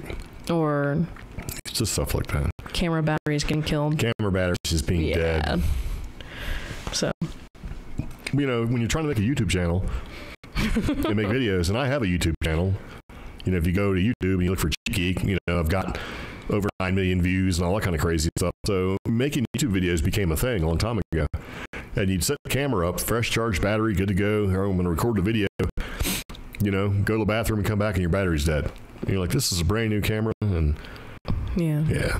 And then you take it out and you put it in the charger. And it would say, oh, it's charged. And then you put it back in and then go away, come back, you'd be dead again. Yeah. So then you buy, okay, it's obviously a battery. So you buy a new battery and then nope, not the battery, must be the charger. And you keep doing all this stuff round and round and round. And it becomes obvious. And you're like, oh. Yeah. Something doesn't like you, Amy. Keeps killing my battery. Yeah, it'd be cold as hell in there too. It'd be summertime, AC wasn't that strong, cold as hell in that one spot. Deep Creek? Yeah. Cold. The washroom didn't like me. The washroom would literally throw stuff at me. Yeah. Didn't like my books. Nope. I have a lot of new age metaphysical I got a bag of batteries one time. Our work did a thing where they provided cameras to these they were underprivileged children. Yeah. And so these cameras all took AA batteries, and it took 4 batteries. Right. And it was 50 cameras. So that's 200 batteries. And so the guy took them to the event, used them for an hour, and then brought them back. Mm-hmm. And eventually had to get rid of them. He says, I got to get rid of these batteries. I'm like, well, I'll take them because with the cameras they were using, the cameras automatically power down. You're not with those 4 batteries, and you were not going to burn out those batteries in an hour. They last for a long time. And we went through that thing where, just battery after battery. It was good to go. We were using it. Life was great. And we were trying to take some pictures because we were going to sell some stuff on eBay or something like that. And whatever was in that house was not happy. And it just kept sapping all the batteries and making the lights dim. Remember that? It was kind of crazy. Mm-hmm. It was like a storm going on. It was weird. It was like a storm in the living room. Remember? Yeah. Yeah. Dogs trying to hide, all that crazy stuff. It was pretty sketchy. I thought it was kind of fun, but it was kind of sketchy. And the person we rented that house from, I don't say his name was Larry. His mom passed away there, and she was super ultra religious. Yeah. So, yeah. Larry's mom didn't like you. Oh, my sister-in-law is in the chat, and if we have a ghost following us, we are 1,000% not allowed to visit. No, it's funny you say that, because, and that's why I don't like the idea of going to these ghost adventures or whatever, because if something can attach and find your way home or find its way home with you. Yeah. But, yeah, so far we've been lucky with that kind of thing, and we kind of make efforts to it. And my kids are in the chat talking about, when we lived in Afton. Yeah. And there was the weird stuff that would happen in Afton. Yeah. Yeah. And we have a story suggestion from one of our listeners, Jessica. Please definitely send that in. I'd love to hear that one. And we'll see if we can share it. Oh, haunted houses that your kids grew up in? Yeah, we kind of talk about that during Halloween. Mm-hmm. The Whitman house, there's definitely stuff going on there. You know, Deep Creek house, that's where we lived, in the hallway, yeah. Afton. Yeah, Afton we lived in a very historic house. That house was from 1918. Yeah, 1918. Yep. House was built in 1918. It still had the original cast iron tub on the second floor. Very creepy vibe when I first moved in there. I kind of felt very weird. I always felt like something was looking at me through the back door. Yeah. And then I worked at home at the time when we lived there. And when I worked at home, he would still be working. He'd be in the office and he'd come home about an hour, you know, like an hour after I would be done. Yeah. But right at that hour, I want to say 10 minutes into that last hour of my shift working from home, I always felt like something was coming up the stairs. And when you come up the stairs, immediately there's a bedroom to your left and a bedroom to your right. I always felt like something would come up, like a shadow would come up, look in my office, which was a bedroom, but basically look into the office and then disappear. And it got so bad one time that I actually called Greg while he was working and while I was supposed to be working, because I felt like there's something in the house. Yeah. And occasionally you would actually hear those footsteps, and it would get unnerving. I would actually stay, like, as soon as my job was done working from home, I would close the computer up. I would just stay in one of the rooms with the dog, and that's it. Not gonna go downstairs and make dinner out in the open. I'm just gonna hide in this bedroom with the dog. It got a little creepy for me. So, yeah. Yeah. Yeah. Well, I mean, that's just the old man that lived there. I seen that guy. Oh. Where the place that you were, you know, the guy would come home and you were, Yeah. see, because this place was actually close to the shipyard, and this guy worked third shift. And he was probably, yeah. He was an older gentleman because he wore the coveralls, right, with the long sleeve shirt. He had a red handkerchief, all of that stuff. Because sometimes I'd pull in the driveway and you look up where that bathroom was, where the clawfoot tub in the second floor, remember the window? You know, I'd always look up there. Whenever I got out of the car, I'd always look up in that bathroom. Yeah. And I seen that dude one time. Oh, God. Standing there looking at me. So, yeah. Not cool. So I was like, huh, well, that explains a lot. And that particular place, we were joking around, had the camera out because again, doing the YouTube videos and stuff. And remember, that place was strange because it actually had a basement. There's not very many basements that you have in Portsmouth or even Virginia Beach or Hampton or even Chesapeake, Virginia, because it's the water you flood. Technically, it's below sea level, the entire area. And you went down in the basement to get something, and I was kind of poking at you. You know, I was like, yeah, get that. Make sure you're down there. You kind of messing around, right? Not because you didn't want to be down there. Yeah. And in my and I was recording video because I thought it was funny because I was going to put it on YouTube. And when I put that video into the camera, I dragged it over and started trying to edit the video. Right after I said that, like joking with you, you know, talking a little trash because we're kind of joking around, the entire video and audio just got completely just garbled. I hate you. Yeah, and I mean, for like 3 seconds, and it was obvious. I was like, what in the world's going on? Because the video, that's the only time I've ever had something like that happen with all the camera stuff. And I know cameras, I used to work in that industry for a long time. Yeah. And it creeped me out because I slowed it down and played it. I was looking at the video, and it was really distorted. It was like that. I was like, holy crap. And I turbo deleted it. And you didn't show me or tell me. No, why would I do that? Why would I show you something like that when you worked from home in that house and you didn't go anywhere? You didn't go to work. Yeah. Like, you know, to a physical place outside of where we live. You worked from home. I mean, yeah, and you already told me it was called super creepy and stuff. So, and I would it gave me the Bigfoot in the woods chills up my neck. I would take our dog through a walk, and it was a historic neighborhood. And I'd take our larger dog for a walk through there, and we would hit some creepy spots. Yeah, you could feel it. It was strange, man. His ghost radar was better than mine, and he would be like, weird, no. It'd be like the nicer, you know, all the homes are remodeled in this section of the neighborhood, like, and he's just like, nope, we're going. Yeah, and it was strange. It's really old neighborhood. And the crime was getting better, you know, because it was being revitalized. But because originally the house that we lived in, which was built in 1918, there was a house on there. It was built in 1908. Yeah. Apparently, there was a big old fire in that area.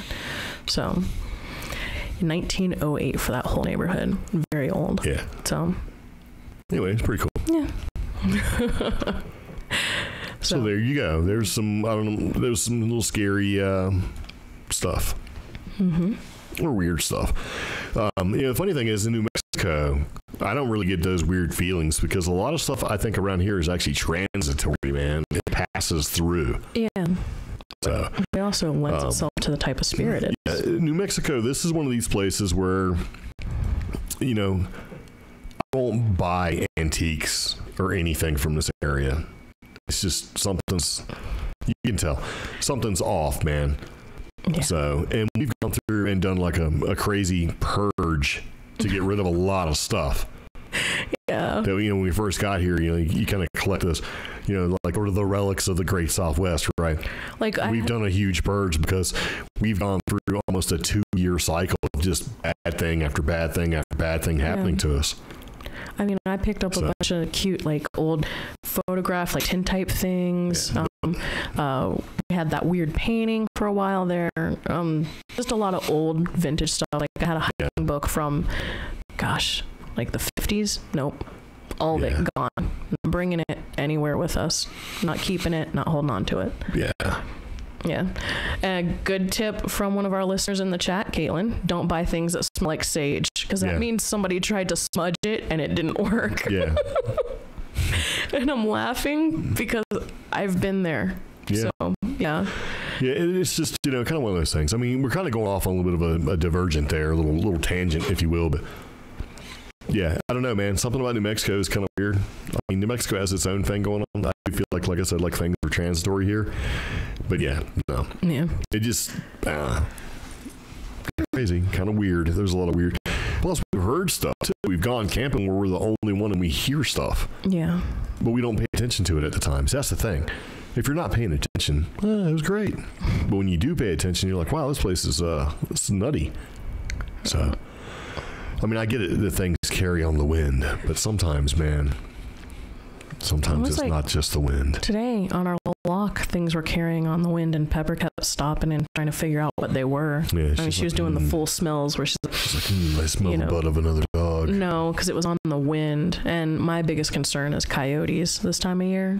But yeah, no, I mean, the coyotes know it's when they get in season, though, those coyotes are delicious. Stop. So, very nice. Very, very nice. Yeah. But anyway, kind of going back into the podcast, whenever you want to contribute, or if you have something to contribute, by all means, share. Yeah. And if you'd like us to not say who you are, make sure that's abundantly clear. It wasn't in the email. It didn't say. No, I know, because we're not good at it. We're like, you know, this next story is from Brian. He doesn't want to be identified. You know what I mean? It's like, oops. Yeah. Sorry, man. You know?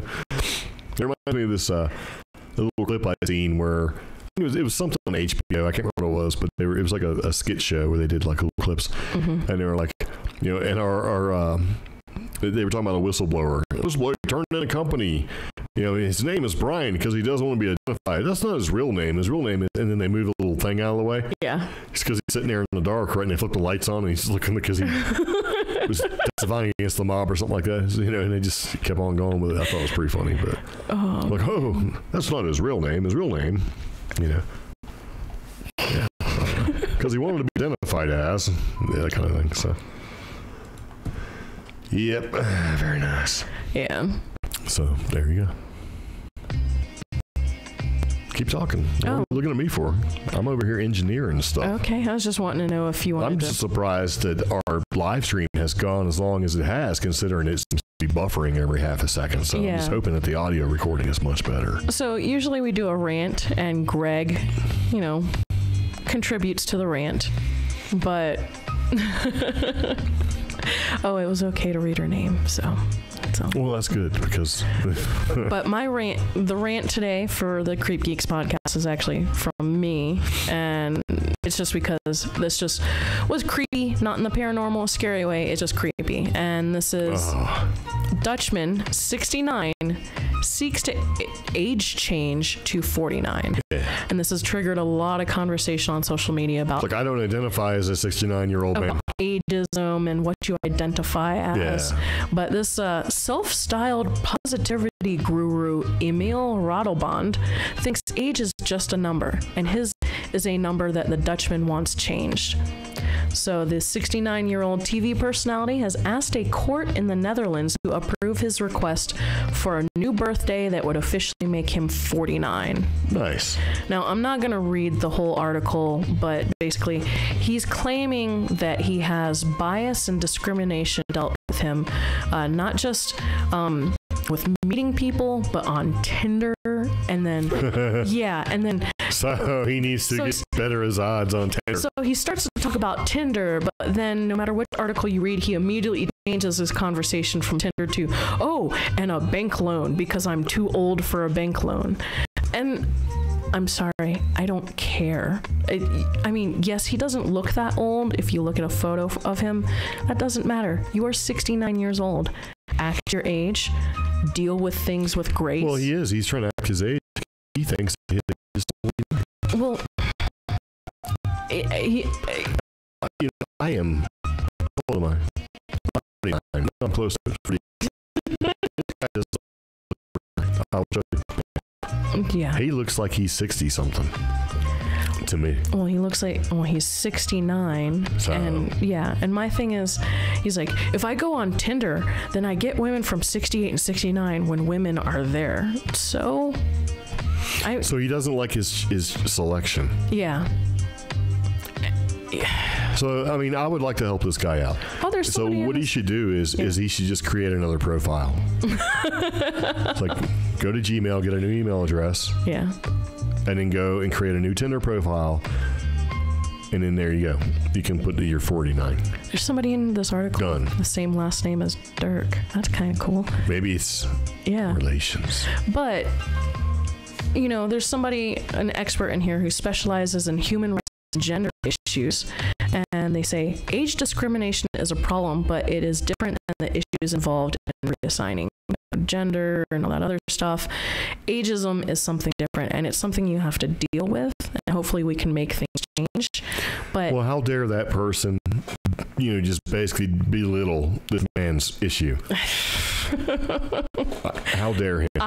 How dare me? Because I don't think. How dare you? Yeah.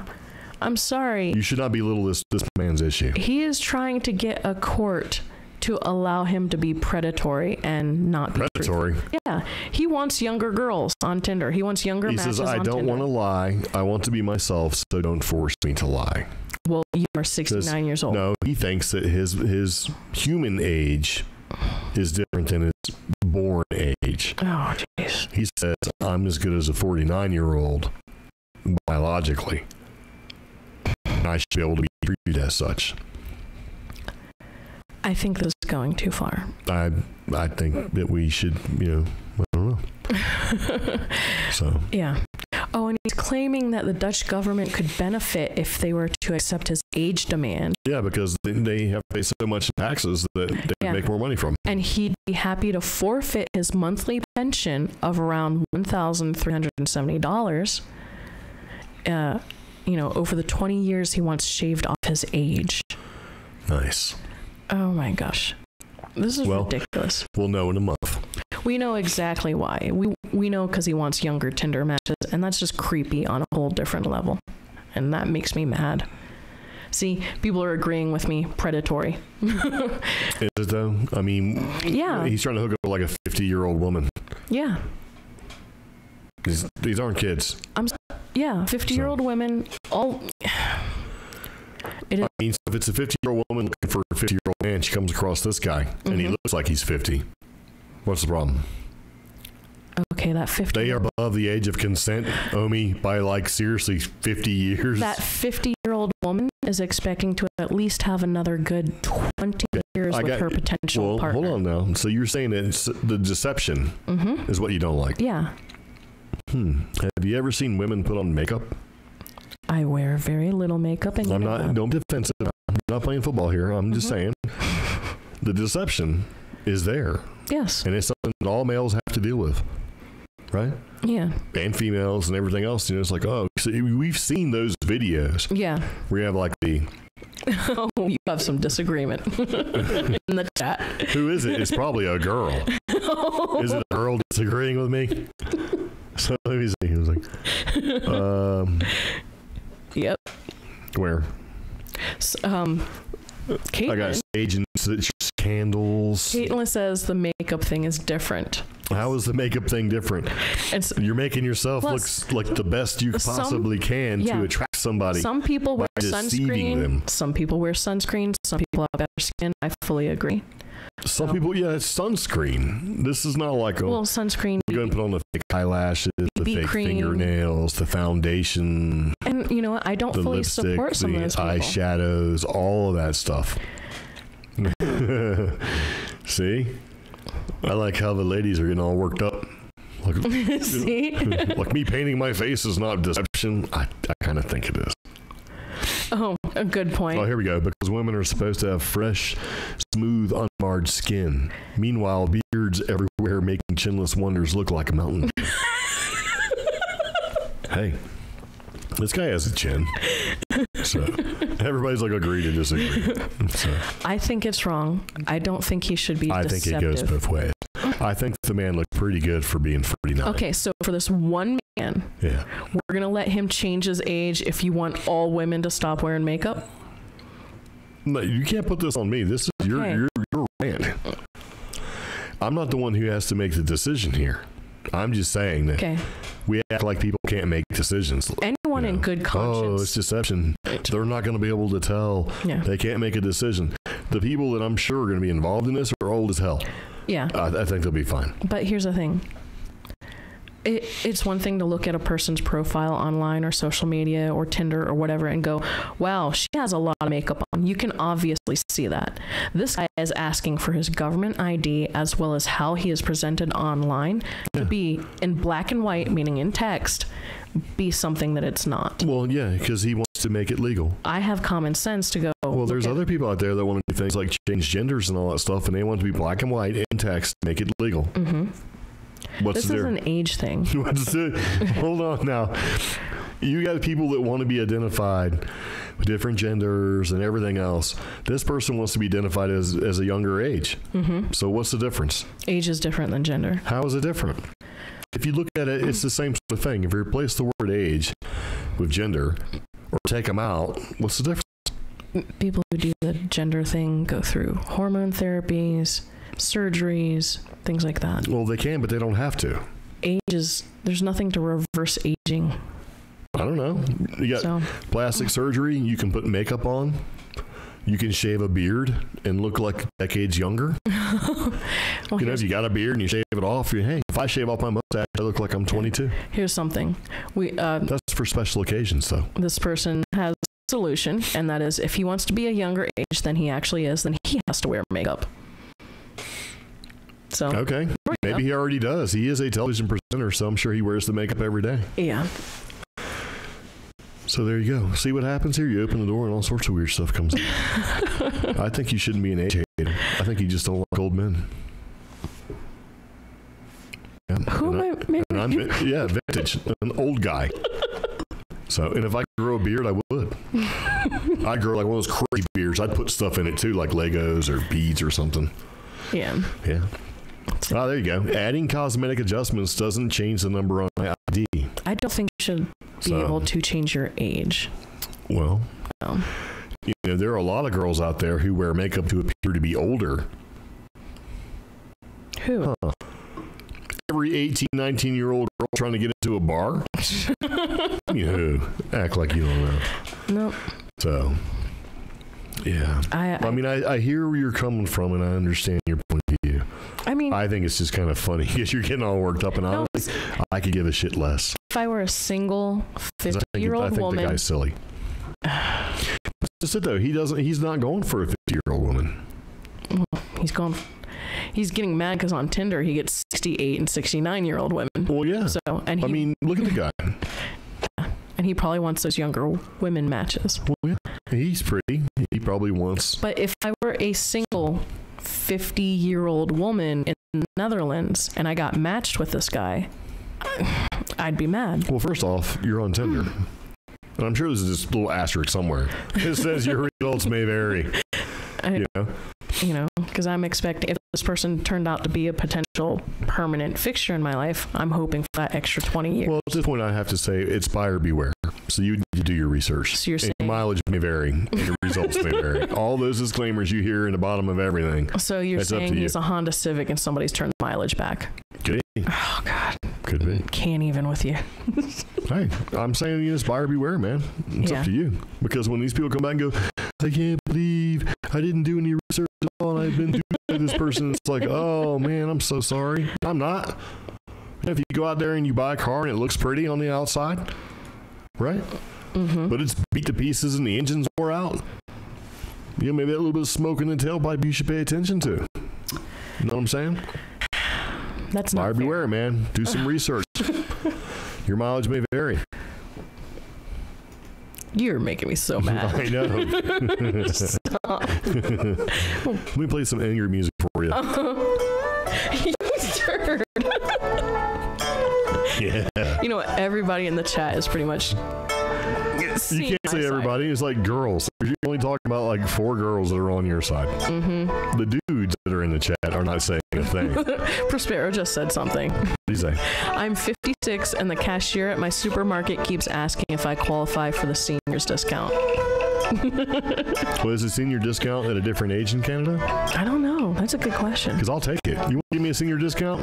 Discount. Give me a free soda. Or whatever it is. Heck yeah. I want it. See, I'm actually. So I want the veteran discount. I want, the old people discount. I want the whatever discount I can get. I'll take it. I'm actually looking forward to getting old. Like, there's even a club I get to join. Yeah, it's great. What? ARP? No, it's called OWLs, Old White Ladies. Okay. Yeah. I want to join it too. Oh. So apparently it's 60 in Canada. Really? Yeah, the senior discount. Damn. Mm-hmm. Just lie, bro. So yeah, I'm 60. Heck yeah, man. Give me a discount. Because what are they going to do? Like, oh, you. Yeah, they're going to, oh, you're not old enough to get that 20 cents off a soda or whatever it winds up being. You don't qualify for that free Denny's coffee in the morning. So. So. Yeah. Very nice. So, more girls versus boys in the news. And this is a part of our stupid news. And this is that the Girl Scouts decided to sue the Boy Scouts over the program's name change. The Girl Scouts of the United States of America filed a trademark infringement lawsuit on Tuesday against the Boy Scouts of America for dropping the word boy from its flagship program in an effort to attract girl members. Yep. In the complaint filed in Manhattan Federal Court, the Girl Scouts claim the program does not have a right under either federal or New York law to use terms like scouts or scouting by themselves in connection with services offered to girls, or to rebrand itself as the Scouts. Such misconduct will not only cause confusion among the public, damage the goodwill of the GSUSA's Girl Scouts trademarks, and erode its core brand identity, but it will also marginalize the Girl Scouts movement by causing the public to believe that GSUSA's extraordinary success of services are not true or official scouting programs, but niche services with limited utility and appeal. Which I kind of feel is a little true. No, I kind of feel this is complete bullshit. Let me tell you why. Why? This is exactly the same argument the Boy Scouts used when the Girl Scouts was getting started. Okay. And the Girl Scouts have basically come out and basically said, hey, we don't want Boy Scouts in the Girl Scouts. Oh, really? Yeah. This for them, and they don't make, they really do not hide anything. It is all about money. Yeah, and see, that's why when I was a kid, want the money. They want it to be Girl Scouts. They want the dues you have to pay. They don't want it to be scouts and everybody kumbaya. No, they are straight up hardcore money. They want the Girl Scout cookies. They want all of that stuff. They don't want it to be called scouting. They want to make sure that there is a clear and defined difference because they don't want to allow Boy Scouts in. Yeah. And they want to keep it a closed organization, and they want to keep making that money. This is exactly the same thing the Boy Scouts said when the Girl Scouts started this. You can't call them Girl Scouts because then there'll be confusion. Yeah, no, this is yes, because if the Boy Scouts have to let people in because they were sued and everything else, whether you're a boy or a girl or whatever, then the Girl Scouts need to do the same. Yeah. Now, the Girl Scouts are basically saying that, it's going to be confusing. They're going to lose this fight. Because they're suing the Boy Scouts over them dropping the word boy. Because, see, remember, the Boy Scouts were sued for having the Boy Scouts. Yeah. Because it wasn't inclusive, didn't let everybody in. And that the girls should be allowed in, basically anybody should be allowed in, because it was not, it was so exclusive by not being inclusive that it was racially biased. Yeah. Or sexually biased. Right. Gender biased. Gender biased. Yeah. Here's the Girl Scouts suing them over that. Yeah. They're going to lose this fight. Well, what makes me mad is I kind of, the position that's stated in the article, which is marginalization and basically the niche services, limited utility. Well, the Boy Scouts actually reached out to the Girl Scouts as we should do, they were like, hell no. I agree, but see, when I was growing up, and then even past when I was growing up, when I was a young adult, one of my stepsisters was in the Girl Scouts, and we actually lived very close to the Girl Scouts of America headquarters in Chesapeake, Virginia. And I would take my stepsister to these things, and you're right, money grub, money buy, straight up sell, all these, I guess, empowering, things for if you wanted to be a successful business person, which, okay, feminist movement, sure, but none of the stuff I wanted for my stepsister, and none of the stuff I wanted for myself when I was a young adult.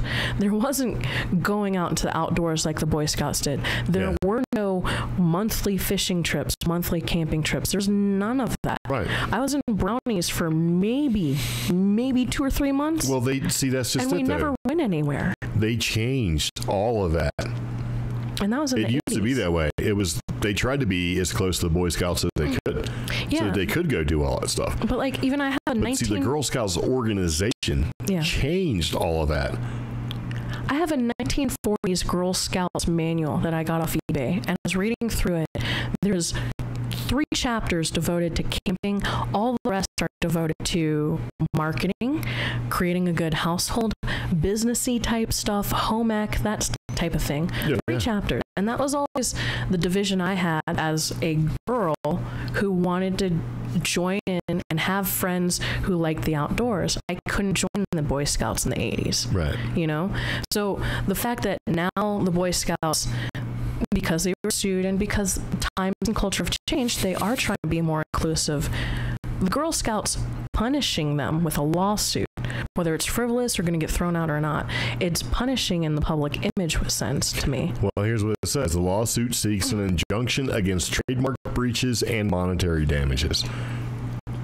You see, and here's what the Girl Scouts see. They see that, okay, if they change the name of the Scouts, right, from Boy Scouts to Scouts, and they start letting everybody in, then nobody's going to want to be in the Girl Scouts. And they're going to take away the money we have a possibility of making. And we all know, if you've bought Girl Scout cookies in the past 5 years, they are not at all what they used to be. You used to get these big box of cookies, and they were great. Yeah. And now what do you get? A small box of cookies. Yeah. Like those, I used to think they were called something else, but the tag-alongs, it used to be like 15 or 20 things. They were delicious. Now you get like 4 or 6 in a box, and the box is like $9. No. Oh, yeah, that's right. So, on average, like the boxes went from 15 to 20 cookies to 9 cookies. Yeah, some of them are even less.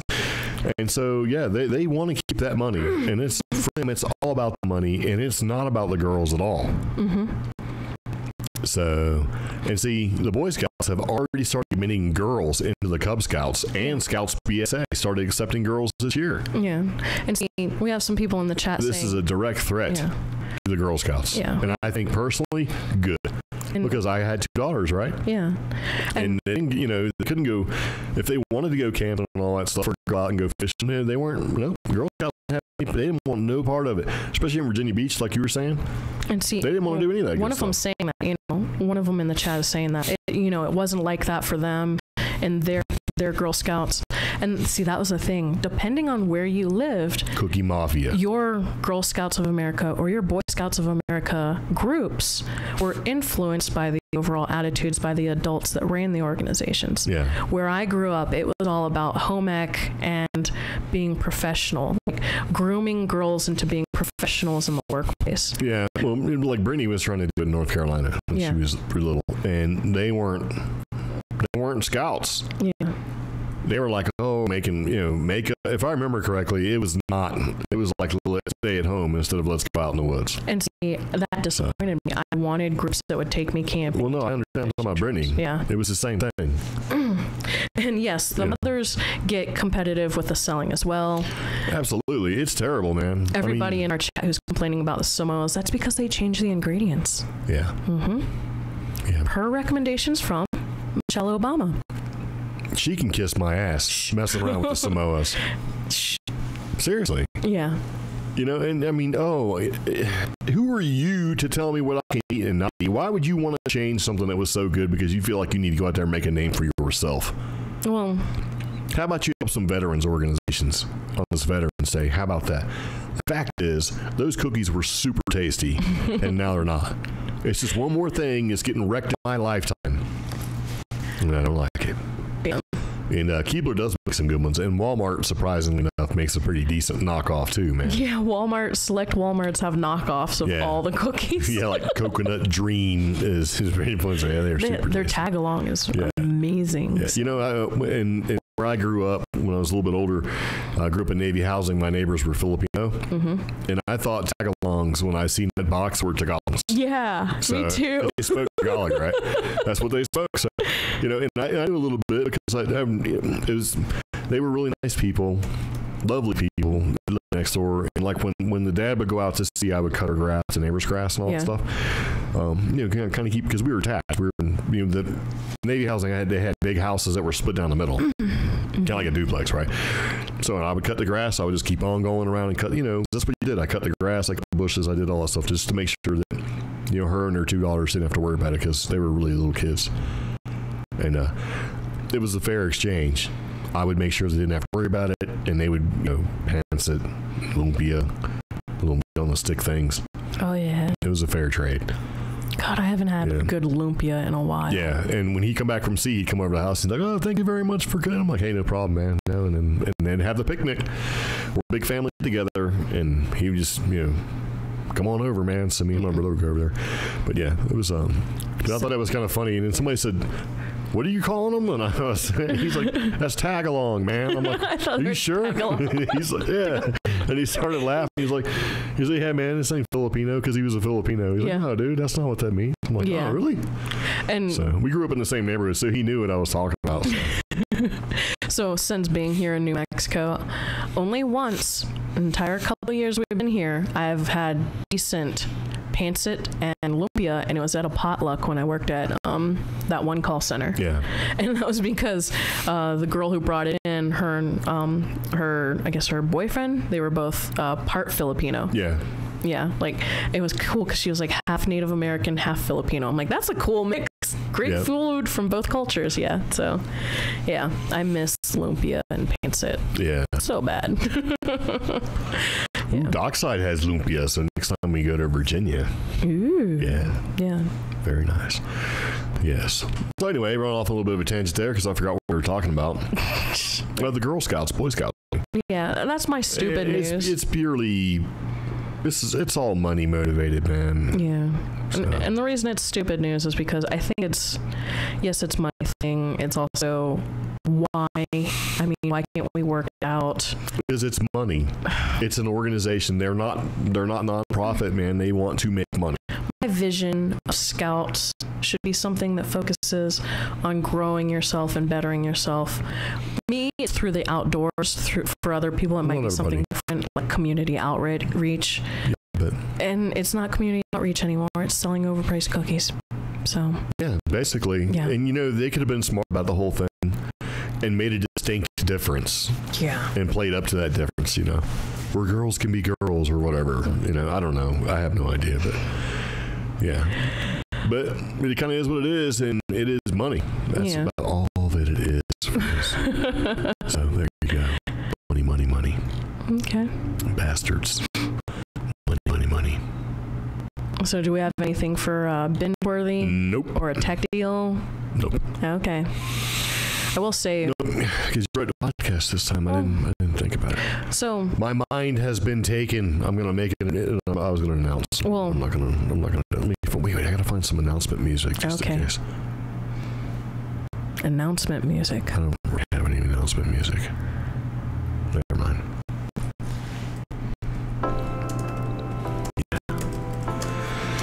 Yeah, I mean, I don't know. I don't really have anything, actually. I was going to say something, but I'm not. Well, I did want to mention we started watching just waiting.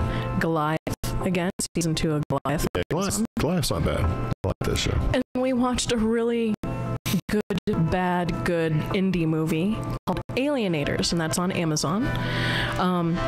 It's supposed to talk about an UFO investigation group or organization. Oh, yeah. They gave a guy credentials after 5 or 6 attempts to pass their UFO investigator exam. But then a real UFO encounter happens to him, and it goes through all the crazy hijinks and crazy stuff that happens. It's hilarious, and it's also very real. So it was independently done, and I think it was done like this year. It's on Amazon. It's hilarious. Check it out. I put the link in the show notes as well as in the chat. And from the chat, we're gonna have we have the CreepGeeks t-shirts on Teespring.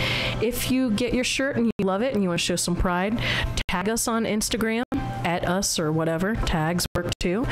We want to feature it. We want to show you guys loving your new shirts. So yeah. Yeah.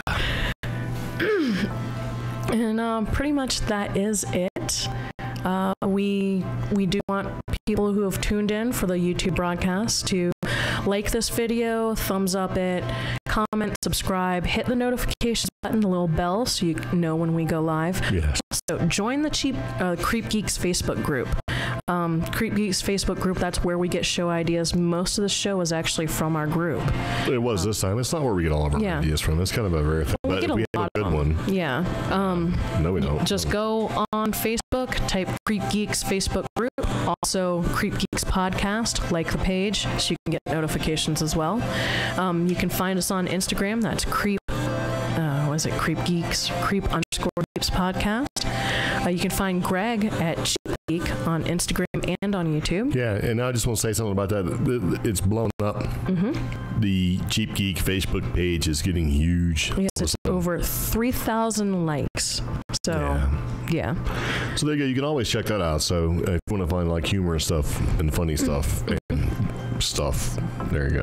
So reach out to us if you like. If you want to talk about the show, talk about the podcast, give us a suggestion. It's going to be Omi at creepgeeks.com or Greg at creepgeeks.com.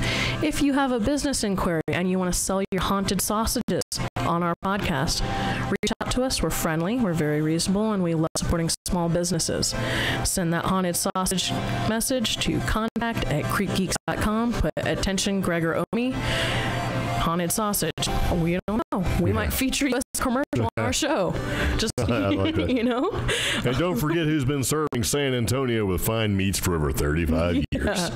Now, all music in our podcast is licensed under the Creative Commons by Attribution 3.0 license or licensed under the Creative Commons by Attribution 4.0 license. All music, again, is listed in the show description as well as the show notes for each podcast download. We are, again, available on iTunes. Thank you for subscribing on iTunes or Google Play. You can find us on Spotify, iHeartRadio, any major podcast or audio download platform. You can find us. Subscribe. We appreciate it. And thank you for subscribing. Thank you for buying the t-shirts and checking us out on social media. Yeah. Mm-hmm. That's it. So that's about it for the CreepGeeks audio podcast. So if you're listening and you're paying attention and watching on YouTube, stick around. No, that's it. See you later. Thank you. Take it easy. Bye. Bye-bye.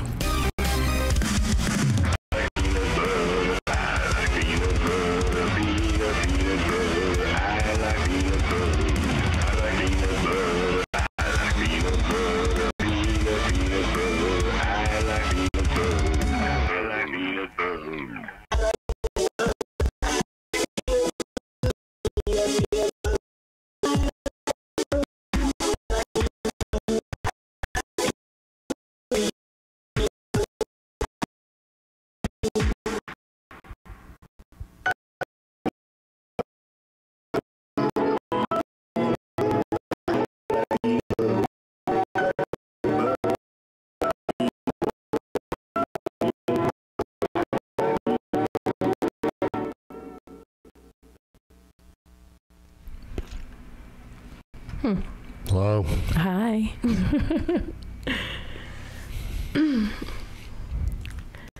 Oops.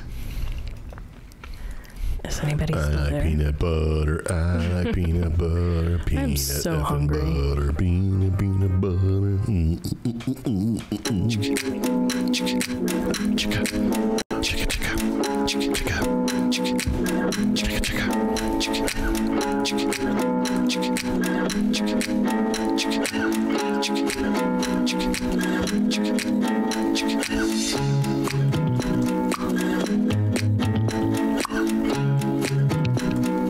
Really? Now it's not cutting out. Freaking kidding me, man. We stop it and then boom. Oh, hey. I wonder what's causing it. I don't know, but everything is acting kind of goofy, so. Yeah. Huh. Wonder if it's the recording software. No, it's not the recording software. Okay. It's not the recording software, no. Quit being grumpy. I'm not being grumpy. Yes, you are. No, I'm not. You know, I used to wake up grumpy. Now I let her sleep. You're so proud. Yeah. Oh, Prospero goes shopping at the grocery store at night. Have a good evening. Yep. You know what? Somebody else said, I think it's the recording software. It's actually not the recording software because as soon as Montana said, hey, it's good, it buffered. So I jiggled the cord. Oh, Jackie Rackham. Somebody else, have you tried the recording software? Have you jiggled the cord? I jiggled it. Oh, gosh. I pulled the chain. Yeah. Pulling her chain. Get her all fired up with that old people nonsense. Oh, man. What is this? Oh. Wow. I wonder how old this article is. I don't know.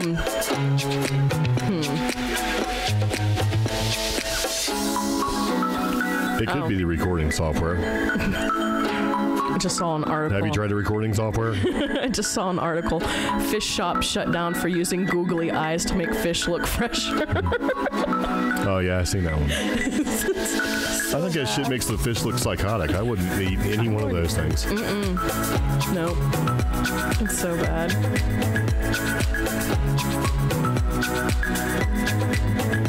And it's funny. Hey, listen, you hear this song? Mm-hmm. The chicken part? Yeah. I wrote that. No, you didn't. Yeah. Hey, listen. Chicka, chicka. Chicka. Chicka, chicka.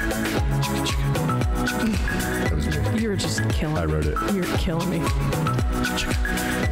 The same person I found that fish article from is the same person I threw some IT crowd quotes on, like going on in our chat right now. And he got so mad. He was just like, I'm going to see if I can just delete all these. You shouldn't make people angry like that sometimes.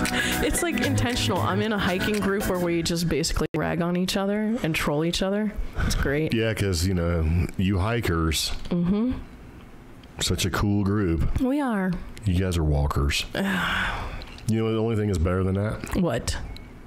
The mall walkers. I'm going to smack you. Them old geezers rolling out in the easy spirits, cruising down those tiled super highways. I am very, very proud that my chubby Popping butt around the corner there. did squeaking, miles of ice rolling hiking out, turbo speed walking. this week. On your left, on your left, on your left. Heck Anyways. yeah, man. Yeah, because that's up there with a mile of That's right. sheer Heel ice. toe, heel toe, heel toe. They're just rolling out there.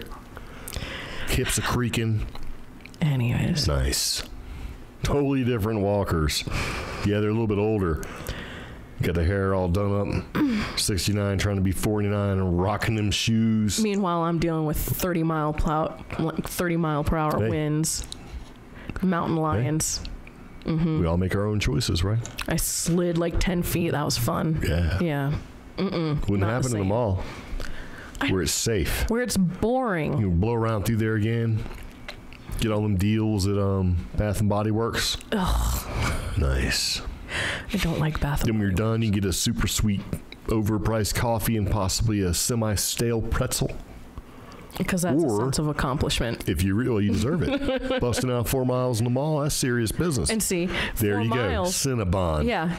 That's the one I was trying to think of. 4 miles in the mall, Cinnabon. done away with one single Cinnabon. Yeah, well, I used to take my oldest to Cinnabon when we were in California, and she would always get a big giant Cinnabon. So, yeah. And she would never eat it. Oh, look, you and Caitlin are on the same side now. Well, the thing about Katie is that there was this lady who made Cinnabon. Cinnabons. Cinnabons. Yeah, she like worked at 7-Eleven, but she made these Cinnabons, and so, yeah. You get them from 7-Eleven. They were super tasty. And then, of course, we went to the mall. We got them from there, too. So, I like Cinnabons. I will eat my stale beef jerky on a rock in the middle of nowhere with my little dog. I'm talking about when we're in the mall. Over eating a giant Cinnabon. Because I have a better view. So. It's not a Cinnabon. Cinnabon. Doesn't count. It's like 17,000 calories all in one shot. It's freaking delicious. And I'm out there counting calories. Like, okay, this piece of jerky is probably X calories. Pepper can have this one. I wonder how much I'll calories lizard meat has. Well, give me another Cinnabon, please. That's right, bootleg Cinnabon. Yeah. Nope. Rather eat some Cheetos that got crushed Whatever, on the man. bottom of my hike pack. I think you protest too much. If we're in the mall and I hit a Cinnabon, you're going to be like, I guess we could lose something. Nope. Now, Auntie Anne's, the pretzel place, maybe. I love a good pretzel. So, yeah. Cinnabon is way better than a stupid-ass pretzel. Montana, lol, my stale beef jerky, don't want none unless you got Cinnabon. That's right. No. And my problem is like Norfolk. There's a mall there, MacArthur Mall. For a while, Cinnabon used to be way too close to Yankee Candle. So if you approach that segment of the mall, it was just like a total like scent headache. It's an estrogen trap. And then like Bath and Body Works was right there. Yeah. Because I can't do Bath and Body Works. I walk into that store, gives me a little bit of a headache. I think my little brother couldn't do Yankee Candle. He'd get a headache from some of the stuff there. It was either him or somebody we know. So, yeah. Oh, warm up that pretzel and sprinkle some jerky on it. That's a good idea. That is gross as hell. That just completely wrecks the Cinnabon experience. What is a Philly pretzel? Katrina... Well, I think Katrina's from Pennsylvania, right? Pennsylvania? Yeah. Yeah. I wonder what a Philly pretzel is. Now I it's just the pretzel style that's made in Philly. I mean, it tastes like onions, but our onions a little bit different. Philly pretzel. Philly Pretzel Factory. Yeah. Ooh, that looks good. It's like a big giant tray of soft pretzel. They have stuffed pretzels. It's the same thing as onions. Okay. I don't know. It's the same thing. Look at that. It's a big giant tray. Yeah. Wow. It's a pretzel. They have a pretzel cheesesteak. That looks incredible. Now I'm so hungry. Okay, you want a pretzel? Yeah, I like pretzels. I'm simple. I don't need a giant, like 3-pound Cinnabon. Let's go get a pretzel. Mm-hmm. Would you stop? Yeah. Would you like 2 pretzels? We can put some mustard on it. Ew. That's what they do. When you get them, yeah, man, they got the brown mustard right there and the yellow mustard. Yeah. One of the best places I got Philly style pretzels was in Philly, but a better place that I got a delicious Philly style pretzel was in Chicago in the airport. Really? Yeah. Oh, that's like my little brother. You know, when he came and visited us in Virginia, I took him to Tropical Smoothie. He's like, oh, it's like Jamba Juice. Yeah. And I'm like, no, there couldn't be anything like this. And then I go to a Jamba Juice. I'm like, oh, You know what goes with pretzels? Edie's Meats, serving the San Antonio area for over 35 years. I can't believe we've been indirectly promoting their business. That's right. Caitlin is right. I can see this music being a Cinnabon montage of a happy family in the mall. Grubbing. That's right. And then when the beat drops, it shows me freezing on a mountainside. Thanks. And the camera pans around, shows them eating a Cinnabon with a glimpse of Orange Julius in the background. Oh, gosh. Or the Wiener King. The Orange Julius and... Orange Julius is bullshit. I hate that. The one that was in Pembroke Mall always made me sick. Yeah, because it was like, let's mix milk with orange juice. That's going to be good. And everything was sticky. Yeah, places you don't want to be sticky. One of them's where you eat. And the other one's up to you. Oh, man. I have to fix the store. All that drippy icing. Dripping out of the Cinnabon on some fine meats. Serving San Antonio for over 35 years. Edie's Meats. We have a question. Yes, I'm open for questions. Check the chat. Check it for what? I think it's about a promo code. The promo is funny. Is there a code? Oh, I see what she's saying. Did you set the promo to expire? No, I didn't. Oh, it's been redeemed 3 times, and it's still active. Yeah, it should be active. I haven't set it to expire. It should be Halloween. Yeah. So, Ms. Espinoza, please apply the Halloween code. Yeah. To your purchase. Oops. Yeah. Are we gonna just hold on? Oh, we should create a Black Friday one. Yeah, we can. Yeah.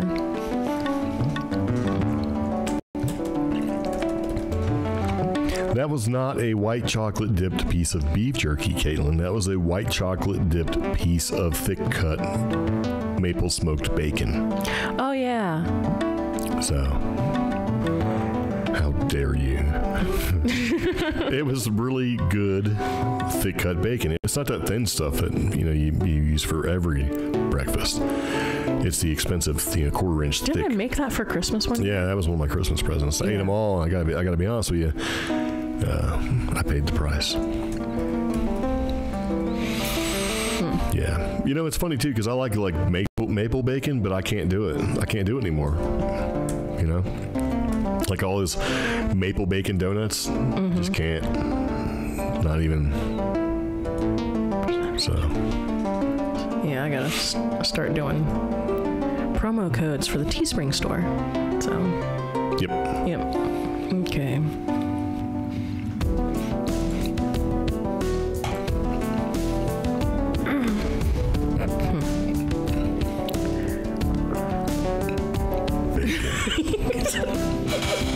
What? Who sells jerky covered in white chocolate, Montana? I wasn't gonna bite on it. Cool. Jessica's typing up her creepy story, so yay. She's like, it's really long. My 2 fingers are completely tired. Turbo pecking. Yeah, you type like that. I type like this.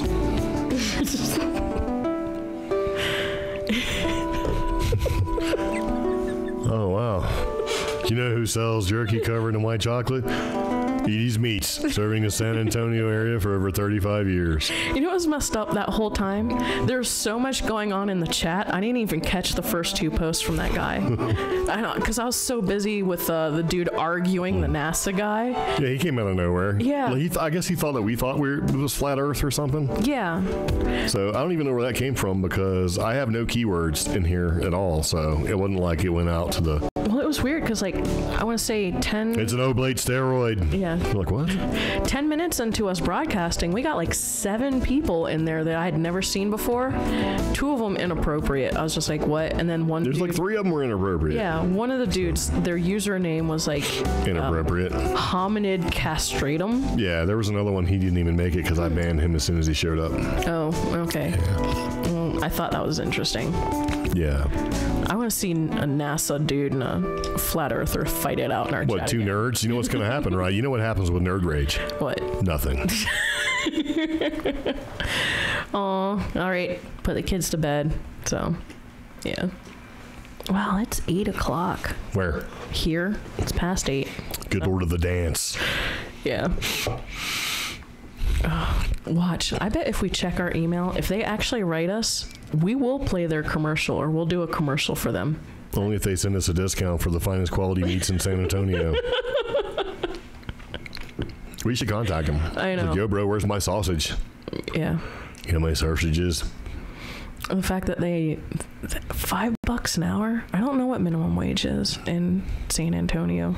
So I don't know. So Somebody trying to troll us. So the funny thing is, if they did like a super chat, you can do like a voice super chat. Oh. Yeah. If you go into your like settings and you change it, like you have some kind of disability or something like that, you can change it to where it'll read out what you're trying to say. Oh, like, no. Yeah. You could have it say like sausage alert, sausage alert. You can get the best sausage from, whatever, Yeah.